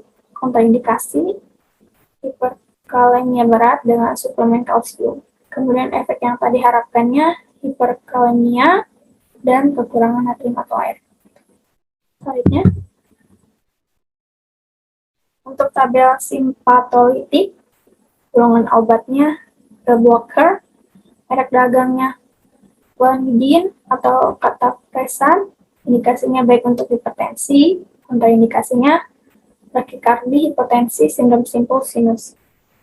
Efek yang tak diharapkan, mulut kering, hipotensi, brakikardi, dan sedasi. Kemudian yang kedua yaitu blocker, merek dagangnya atenolol atau tenormin, indikasinya baik untuk hipertensi ringan dan sedang. Selanjutnya, kontraindikasinya diabetes berat, brakikardi, gagal jantung, dan asma. Untuk efek yang tadi diharapkan, depresi, dan sedasi susunan saraf pusat. Next. Selanjutnya itu ada tabel penghambat angiotensin. Golongan obatnya IC inhibitor, merek dagangnya captopril atau Coumadin. Indikasinya hipertensi dengan range tinggi. Untuk indikasi tidak ada, efek tadi harapannya hipertensi, pusing, muam, takikardi. Kemudian selanjutnya ada ARB, merek dagangnya Lostan atau Lozar. Kemudian indikasinya hipertensi esensial, kontraindikasinya gangguan fungsi ginjal, anak-anak, kehamilan, dan masa manusia. Efeknya tadi harapannya vertigo, long COVID, gangguan ortostatik. Selanjutnya, ada tabel vasodilatator. Golongan obatnya hidralazin, merek dagangnya apresolin, indikasinya hipertensi sedang, kontraindikasi penyakit jantung iskemik. Efek tadi harapkan retensi cairan, palpitasi, refleks, takikardi. Kemudian ada monoxidil, merek dagangnya Clonidine, indikasinya hipertensi yang belum terkontrol. Kemudian kontraindikasinya penyakit jantung iskemik, efeknya tadi diharapkan desik otot jantung, hidralazin dan hirsutisme. Selanjutnya itu ada nitrofursid, merek dagangnya Niprid, lalu indikasinya krisis hipertensi, kontraindikasinya tidak ada. Kemudian efek yang tadi diharapkannya hipertensi berat dan hepatotoksitas. Selanjutnya, untuk kesimpulan sendiri, hipertensi adalah peningkatan tekanan darah sehingga tekanan darah 140 mmHg dan tekanan diastoliknya lebih dari 90 mmHg menurut Key dan Hayes. Kemudian, obat antihipertensi adalah obat yang digunakan untuk menurunkan tekanan darah tinggi hingga mencapai tekanan darah normal. Semua obat antihipertensi bekerja pada satu atau lebih tempat kontrol anatomis dan efek tersebut terjadi dengan mempengaruhi mekanisme normal regulasi tekanan darah. Kemudian pengobatan farmakologisnya, yang pertama diuretik, yang kedua antagonis reseptor sampai beta, kemudian ada antagonis reseptor sampai alfa, kemudian ada kalsium antagonis, IC inhibitor, dan vasodilator. Mungkin cukup sekian presentasi dari saya, kurang lebihnya tolong dimaafkan. Wabillahi taufiq wal hidayah. Wassalamualaikum warahmatullahi wabarakatuh. Semoga bermanfaat dari presentasi saya pada kesempatan hari ini. Terima kasih.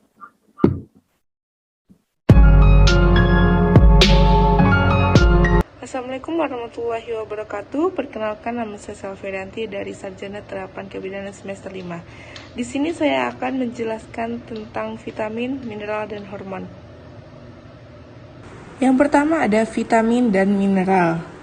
Vitamin adalah zat kimia organis dalam komposisi beraneka ragam. Nah, vitamin sendiri adalah senyawa organik yang diperlukan dalam jumlah kecil dan untuk mempertahankan kesehatan yang sering kali bekerja. Vitamin dibagi menjadi dua, yaitu ada vitamin larut lemak dan vitamin larut air. Ini adalah senyawa anorganik, yaitu vitamin C, A, D, E, K yang disimpan dalam jumlah banyak dan lama untuk terjadi defisiensi. Sedangkan vitamin yang larut air ini C, B, dan D saja disimpan dalam jumlah terbatas, kelebihannya dibuang dan sering dikonsumsi. Nah, di sini ada penggunaan. Penggunaan yang pertama itu defisiensi, yaitu kelainan metabolisme bawaan, malabsorpsi, alkohol, anoreksia, diet ketat. Lalu yang kedua ada lansia, malabsorpsi. Yang ketiga kebutuhan meningkat seperti kehamilan, menyusui, bayi sampai 3 bulan. Lalu yang keempat ada pasien kronis dengan pemakaian obat. Lalu di sini ada asupan vitamin yang berlebihan. Sebabnya itu, penggunaan vitamin dalam jumlah besar maupun pencegahan atau pengobatan, lalu penggunaan vitamin secara rutin dengan jumlah yang melebihi AKG, banyaknya sediaan yang mengandung satu macam vitamin atau multivitamin yang dijual bebas. Lalu di sini ada vitamin dan manfaatnya. Yang pertama itu vitamin A. Vitamin A ini pada umumnya bagi zat-zat retinoida yang memiliki khasiat biologis dari retinol, yaitu vitamin A1 terdapat pada hewan dan ikan laut. Sedangkan vitamin A2 itu terdapat pada ikan air tawar. Lalu Carotene merupakan provitamin A diubah menjadi retinol dalam tubuh. Nah, defisiensinya adalah terhambatnya pertumbuhan, buta malam, pembentukan lapisan tanduk berlebihan, mata kering. Lalu bisa didapatkan dari sumber telur, minyak ikan, hati, susu, dan sayuran. Efek lebih dari kelebihan dosis vitamin itu adalah mual muntah, gatal dan kering, meningkatnya tekanan intracranial dan sakit kepala, kulit bersisik, nyeri persendian. Lalu kontraindikasinya itu kelebihan vitamin A selama kehamilan menyebabkan kelainan janin, tidak boleh diberikan pada wanita hamil. Nah, selanjutnya ini ada vitamin B3. Vitamin B3 ini terdapat pada ragi, beras, nasi, daging yang berperan dalam metabolisme tubuh. Dapat dibuat di dalam tubuh dalam jumlah yang sedikit dari triptofan.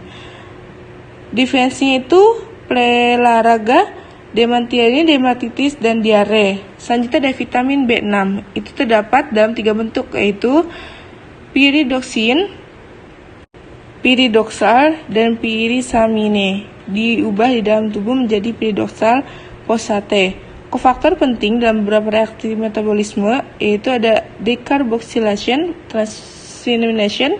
Terus juga terdapat pada ragi, beras, hati, daging, ginjal, terul, biji gandum, dan kacang kedelai. Dan di sini ada vitamin C. Siloginya terdapat pada jeruk, tomat, sayuran hijau. Defensinya itu pendarahan pada gusi yang berperan dalam proses metabolisme dan antioksidan. Pramakotikenisnya itu diabsorpsi baik secara oral, di metabolisme menjadi asam oksalat.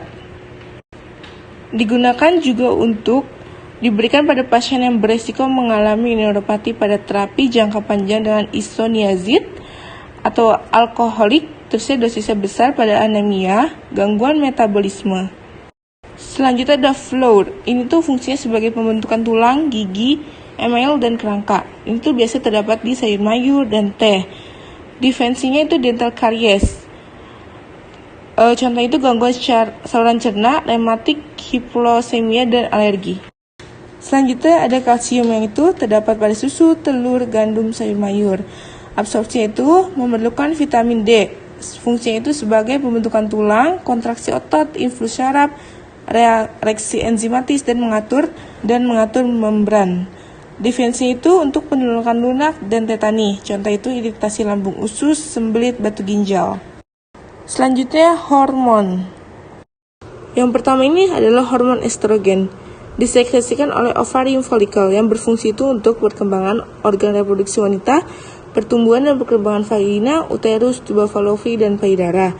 Retensi cairan itu anabolisme protein, mengecarkan mukus serviks, menghambat dan memastikan ovulasi. Lalu, fungsi lain adalah pertumbuhan rambut pubis dan aksilari, pigmentasi punting, dan genitalia. Lalu ada progestin, disekresikan oleh korpus lutein dan plasenta. Fungsinya itu untuk perkembangan plasenta, menghambat sekresi pituitari gonadotropin, menghambat maturasi folikel ovarium dan ovulasi. Lalu ada progesteron. Progesteron ini mengandung dalam kontrasepsi oral dan parental anti-androgen pada tumor atau kanker prostat. Terapi suli hormon. Dia itu mencegah menstruasi 10-20 minggu oral 2 kali seminggu. Lalu ada estrogen. Estrogen ini kontrasepsi oral, sudah juga bisa mengatasi gejala menopause, terapi suli hormon, mencegah osteoporosis, vaginal atrofi, oligomenore. Nah, efek samping itu ada spotting, anorea, udem, kenaikan berat badan, jerawat, pigmentasi kulit, depresi, bahkan hiperpigmentasi pada tempat pemasangan implan.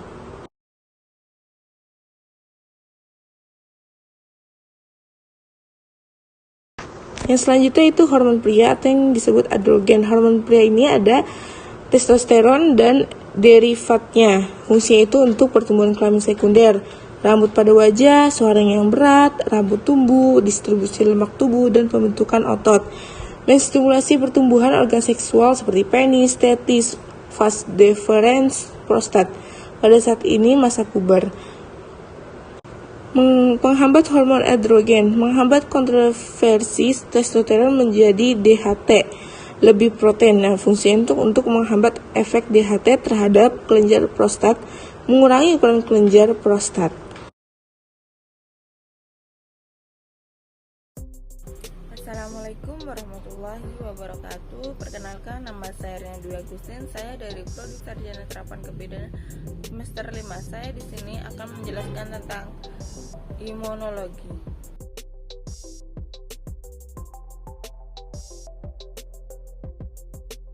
Yang pertama yaitu ada pengertian.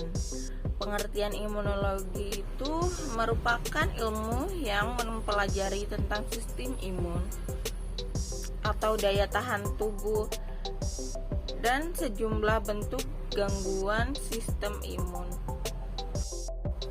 Dan selanjutnya yaitu ada macam-macam obat, yaitu yang pertama ada imunosupresif, yaitu adalah golongan obat yang digunakan untuk menekan atau menurunkan sistem kekebalan tubuh. Obat ini diberikan kepada pasien yang menjalani transplantasi pada jantung dan ginjal dan hati. Yang pertama itu ada obat Basilicimab, dan yang kedua itu ada obat Influsimab. Dan selanjutnya yaitu ada efek sampingnya, yaitu demam, nyeri, dan susah buang air kecil. Dosis-dosisnya yaitu ada yang pertama untuk orang dewasa, yang kedua untuk anak-anak. Kalau untuk yang dewasa itu 20 mg diinfus 20 sampai 30 menit.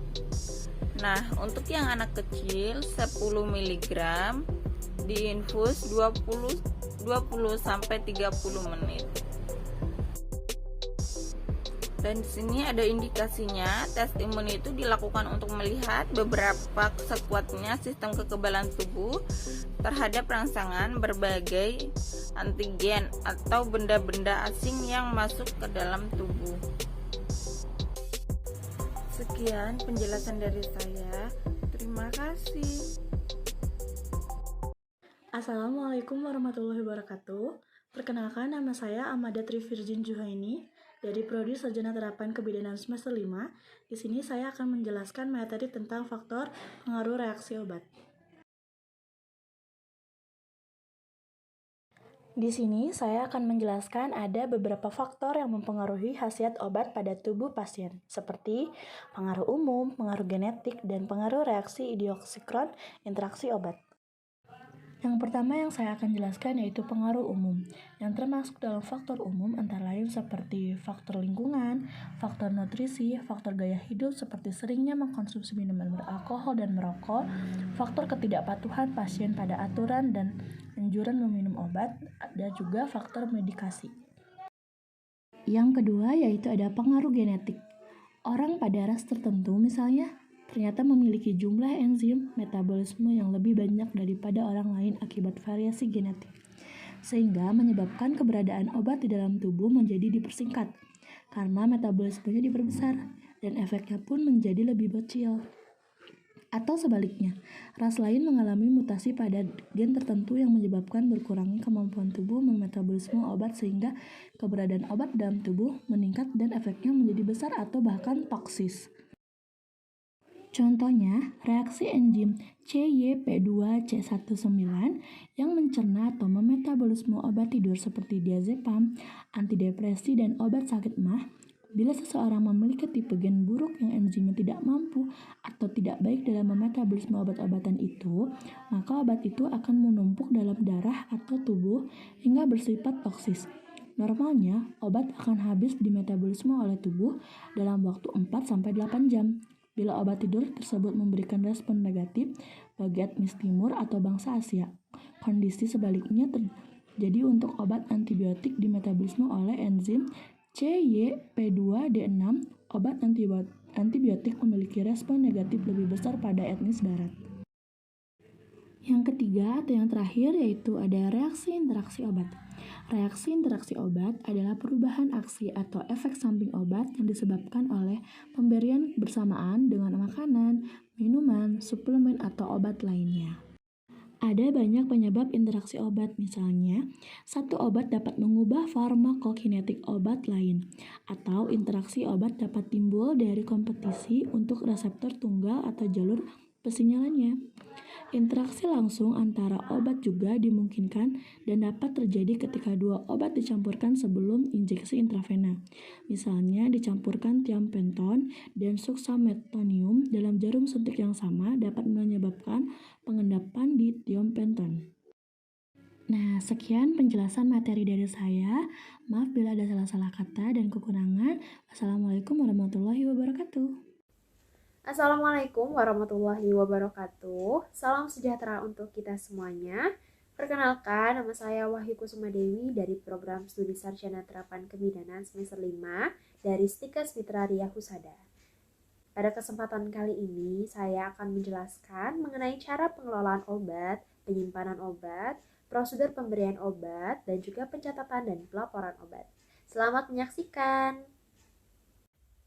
Sebelumnya, di sini saya akan menjelaskan mengenai obat. Obat adalah bahan atau paduan bahan yang termasuk produk biologi yang digunakan untuk mempengaruhi atau menyelidiki sistem fisiologi atau keadaan patologi dalam rangka penegakan diagnosis, pencegahan, penyembuhan, pemulihan, peningkatan kesehatan, dan juga kontrasepsi untuk manusia.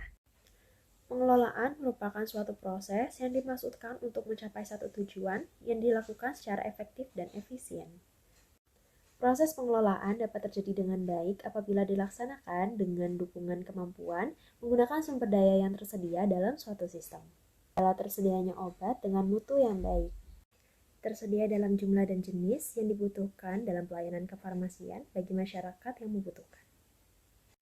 Menurut Kemenkes nomor 35 tahun 2014, pengelolaan persediaan obat-obatan di apotik meliputi beberapa tahapan. Di antaranya adalah perencanaan, pengadaan, penerimaan, penyimpanan, pemusnahan, pengendalian, dan pencatatan pelaporan. Yang pertama adalah perencanaan. Perencanaan dalam persediaan obat-obatan di apotik berfungsi untuk memprediksi kebutuhan obat dalam jangka waktu tertentu. Yang kedua adalah pengadaan. Pengadaan adalah kegiatan untuk merealisasikan kebutuhan yang telah direncanakan dan disetujui. Yang ketiga adalah penerimaan. Penerimaan adalah kegiatan yang dilakukan untuk memastikan kesesuaian kedatangan barang dengan barang yang dipesan. Yang keempat adalah penyimpanan. Tata cara dan pengelolaan penyimpanan obat-obatan harus dilakukan dengan baik dan tepat karena obat-obatan merupakan salah satu indikator dalam pelayanan kesehatan. Yang kelima adalah pemusnahan. Pemusnahan adalah kegiatan yang dilakukan untuk menghancurkan atau memusnahkan obat-obatan yang telah kadaluarsa atau rusak sesuai dengan jenis dan bentuk sediaan. Selanjutnya adalah pengendalian. Pengendalian dilakukan dengan menggunakan kartu stok yang memuat nama obat, tanggal kadaluarsa, jumlah pengeluaran dan pemasukan, serta sisa obat. Selanjutnya adalah pencatatan dan pelaporan. Pencatatan dilakukan untuk mengetahui data obat yang masuk dan keluar dalam periode waktu tertentu. Sedangkan pelaporan adalah kumpulan catatan atau pendataan kegiatan administrasi yang disajikan kepada pihak yang berkepentingan. Selanjutnya, ada cara pemberian obat. Yang pertama melalui oral, pemberiannya melalui mulut, mudah dan aman pemakaiannya, lazim dan praktis. Tidak semua obat dapat diberikan per oral, misalnya obat yang bersifat merangsang seperti emetin dan aminofilin, atau yang diuraikan oleh getah lambung seperti benzilpenisilin, insulin, dan oksitosin. Bentuk sediaan oral seperti tablet, kapsul, obat hisap, sirup, dan tetesan. Yang selanjutnya ada oromukosal. Pemberiannya melalui mukosa rongga mulut ada dua macam, yaitu yang pertama ada sublingual atau obat yang ditaruh di bawah lidah, tidak melalui hati sehingga tidak diinaktif. Dari selaput di bawah lidah langsung ke dalam aliran darah sehingga efek yang dicapai lebih cepat. Misalnya pada pasien serangan jantung dan asma, kemudian bentuknya tablet kecil atau spray, contoh pada isosorbit tablet. Kemudian yang kedua ada bukal, yaitu obat yang diletakkan di antara pipi dan gusi. Obat langsung masuk ke dalam aliran darah, misalnya obat untuk mempercepat kelahiran bila tidak ada kontraksi uterus, contohnya adalah Sandopar tablet. Kemudian selanjutnya ada injeksi, pemberiannya dengan jalan suntikan, efek yang diperoleh lebih cepat, kuat, dan lengkap. Kemudian alat suntik harus steril dan dapat merusak pembuluh darah atau syaraf jika tempat penyuntikannya tidak tepat. Jenis injeksi kurang lebih ada 10, namun yang dipelajari oleh bidan ada 4, yaitu subkutan atau SC, intramuskular atau IM, intrakutan atau IC, dan intravena atau IV. Selanjutnya adalah implantasi, bentuk oral pelet steril, obat dicangkokkan di bawah kulit, terutama digunakan untuk efek sistemik lama, misalnya obat-obat hormon kelamin seperti estradiol dan testosteron. Resorpsinya lambat, satu pelet dapat melepaskan zat aktifnya secara perlahan-lahan selama 3-5 bulan lamanya.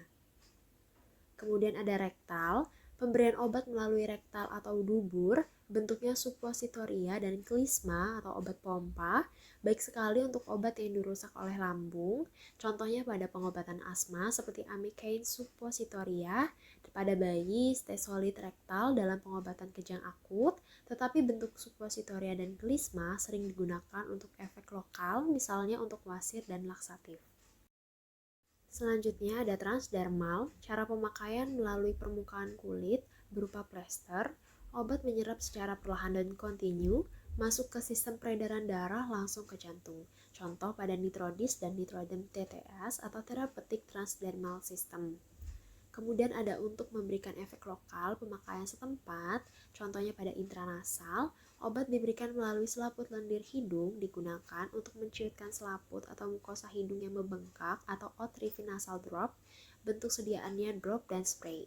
Kemudian ada inhalasi, obat diberikan untuk disedot melalui hidung atau mulut atau disemprotkan. Penyerapan dapat terjadi pada selaput mulut, tenggorokan, dan pernafasan. Bentuk sediaan gas dan zat padat, contohnya pada alupen meteret aerosol. Kemudian ada mukosa mata dan telinga, obat diberikan melalui selaput atau mukosa mata atau telinga, bentuk drop dan salep. Obat dapat diresorpsi ke dalam darah dan menimbulkan efek teknis. Kemudian ada intravaginal, obat diberikan melalui selaput lendir atau mukosa vagina, diberikan pada antifungi dan anti kehamilan. Bentuknya tablet, salep, krim, dan cairan bilasan. Kemudian pada kulit atau percutan, obat diberikan dengan jalan mengoleskan pada permukaan kulit. Kulit yang sehat sukar sekali dimasuki obat, tetapi bila terjadi kerusakan, resorpsi dapat berlangsung. Bentuk obat umumnya salep dan krim. Selanjutnya, ada cara penyimpanan obat. Masa penyimpanan semua jenis obat mempunyai batas waktu, karena lambat laun obat akan terurai secara kimiawi akibat pengaruh cahaya, udara, dan suhu. Akhirnya, khasiat obat akan berkurang. Tanda-tanda kerusakan obat kadangkala tampak dengan jelas, misalnya bila larutan bening menjadi keruh, dan bila warna suatu krim berubah tidak seperti awalnya ataupun berjamur. Akan tetapi, dalam proses rusaknya obat tidak dapat dilihat dengan mata telanjang. Bentuk dan baunya obat tidak berubah, namun kadar zat aktifnya sudah banyak berkurang atau terurai dengan membentuk zat-zat beracun. Penyimpanan obat-obatan harus memperhatikan beberapa hal berikut, seperti yang pertama, obat disimpan dalam wadah asli dari pabrik. Jika obat dipindahkan ke wadah lain, harus dicegah agar tidak terkontaminasi dan ditulis informasi yang jelas. Wadah obat juga harus memuat nomor batch dan tanggal kadaluarsa. Kemudian, semua obat-obatan harus disimpan pada kondisi yang sesuai sehingga terjamin keamanan dan stabilitasnya. Kemudian, sistem penyimpanan dapat dilakukan dengan memperhatikan kelas terapi obat, bentuk sediaan seperti liquid, semi-solid, dan solid. Stabilitas obat dipengaruhi oleh suhu, cahaya, dan kelembapan, serta disusun berdasarkan abjad. Kemudian, selanjutnya pengeluaran obat memakai sistem FIFO atau First Expire First Out, dan FIFO yaitu First In First Out. FIFO yaitu obat yang sudah mendekati tanggal kadaluarsa akan dikeluarkan terlebih dahulu, sedangkan FIFO artinya obat yang datang lebih dahulu akan dikeluarkan pertama. Kemudian, obat narkotika dan psikotropika harus disimpan di lemari khusus 2 pintu yang dibuat seluruhnya dari kayu atau bahan lain yang kuat, tidak mudah dipindahkan, dengan ukuran 40 x 80 x 100 cm, dilengkapi dengan kunci ganda.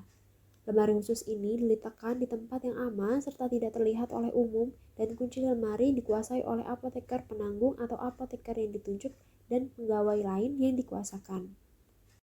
Selanjutnya adalah prosedur terhadap pemberian obat. Yang pertama ada peran dokter. Dalam pengobatan, dokter bertanggung jawab terhadap diagnosis dan terapi. Obat harus dipesan dengan menulis resep. Bila ragu tentang isi resep atau tidak terbaca baik oleh perawat maupun apoteker, penulis resep itu harus dihubungi untuk penjelasan. Kemudian selanjutnya ada apoteker. Dalam pengobatan, apoteker secara resmi bertanggung jawab atas pasokan dan distribusi obat. Selain itu, apoteker bertanggung jawab atas pembuatan sejumlah besar produk farmasi seperti larutan antiseptik dan lain-lain. Peran penting lainnya adalah sebagai narasumber informasi obat. Selanjutnya ada peran perawat. Dalam pemberian obat, karena obat dapat menyembuhkan atau merugikan pasien, maka pemberian obat menjadi salah satu tugas perawat yang paling penting. Perawat adalah mata rantai terakhir dalam proses pemberian obat kepada pasien. Perawat yang bertanggung jawab bahwa obat itu diberikan dan memastikan bahwa obat itu benar diminum. Kemudian selanjutnya ada prinsip 6 benar. 6 benar yang pertama yaitu benar pasien. Sebelum obat diberikan, identitas pasien harus diperiksa baik pada papan identitas di tempat tidur maupun gelang identitas, atau ditanyakan langsung kepada pasien atau keluarganya. Kemudian benar yang kedua adalah benar obat. Obat memiliki nama dagang dan nama generik. Setiap obat dengan nama dagang yang kita asing atau baru kita dengar namanya, harus diperiksa nama generiknya. Bila perlu, hubungi apoteker untuk menanyakan nama generiknya atau kandungan obat.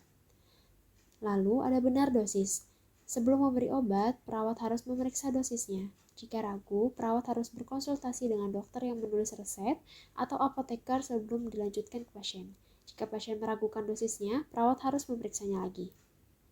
Kemudian selanjutnya ada benar cara atau benar rute. Obat dapat diberikan sejumlah rute yang berbeda. Faktor yang menentukan pemberian rute terbaik ditentukan oleh keadaan umum pasien, kecepatan respon yang diinginkan, sifat kimiawi dan fisik obat, serta tempat kerja yang diinginkan. Obat dapat diberikan per oral, sublingual, parenteral, topikal, rektal, maupun inhalasi. Selanjutnya adalah benar waktu.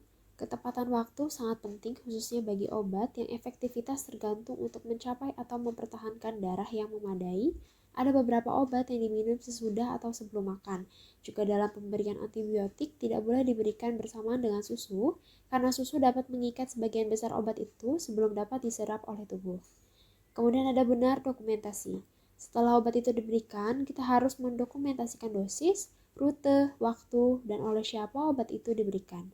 Dan jika pasien menolak pemberian obat, maka harus didokumentasikan juga alasan pasien menolak pemberian obat tersebut. Selanjutnya, ada pencatatan dan pelaporan. Kegiatan pencatatan dan pelaporan pemakaian obat yang dilakukan di puskesmas meliputi 1. Pencatatan rutin. Pencatatan rutin yang dilakukan setiap hari oleh petugas gudang obat menyangkut penerimaan dan pelayanan obat ke unit pelayanan dan subunit pelayanan pada kartu stok. Kemudian yang kedua, ada pencatatan berkala. Pencatatan berkala ini dilakukan menyangkut laporan penerimaan bulanan dan rekapitulasi pemakaian harian obat pada buku penerimaan dan pemakaian obat bulanan atau dikenal dengan buku rekapan bulanan. Kemudian selanjutnya ada pelaporan bulanan.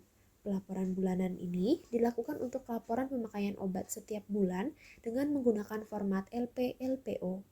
LP-LPO adalah singkatan dari laporan pemakaian dan lembar permintaan obat. Laporan ini digunakan sebagai sarana pertanggungjawaban oleh puskesmas kepada Dinas Kesehatan Kabupaten melalui gudang farmasi. Kemudian selanjutnya ada pelaporan tahunan.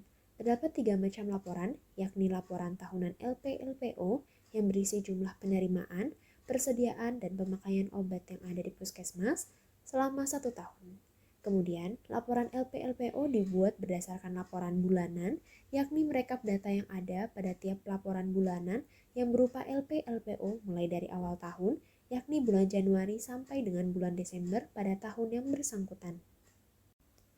Pencatatan dan pelaporan obat memegang peranan penting dalam keberhasilan pengelolaan obat secara keseluruhan. Pengelolaan obat mencakup perencanaan, permintaan, penyimpanan, distribusi, pengendalian, penggunaan, pencatatan, dan pelaporan.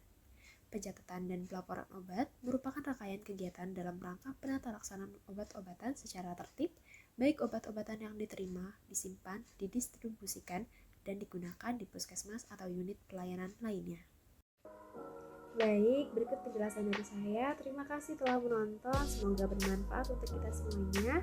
Akhir kata dari saya, kurang lebihnya mohon maaf. Wassalamualaikum warahmatullahi wabarakatuh. Terima kasih.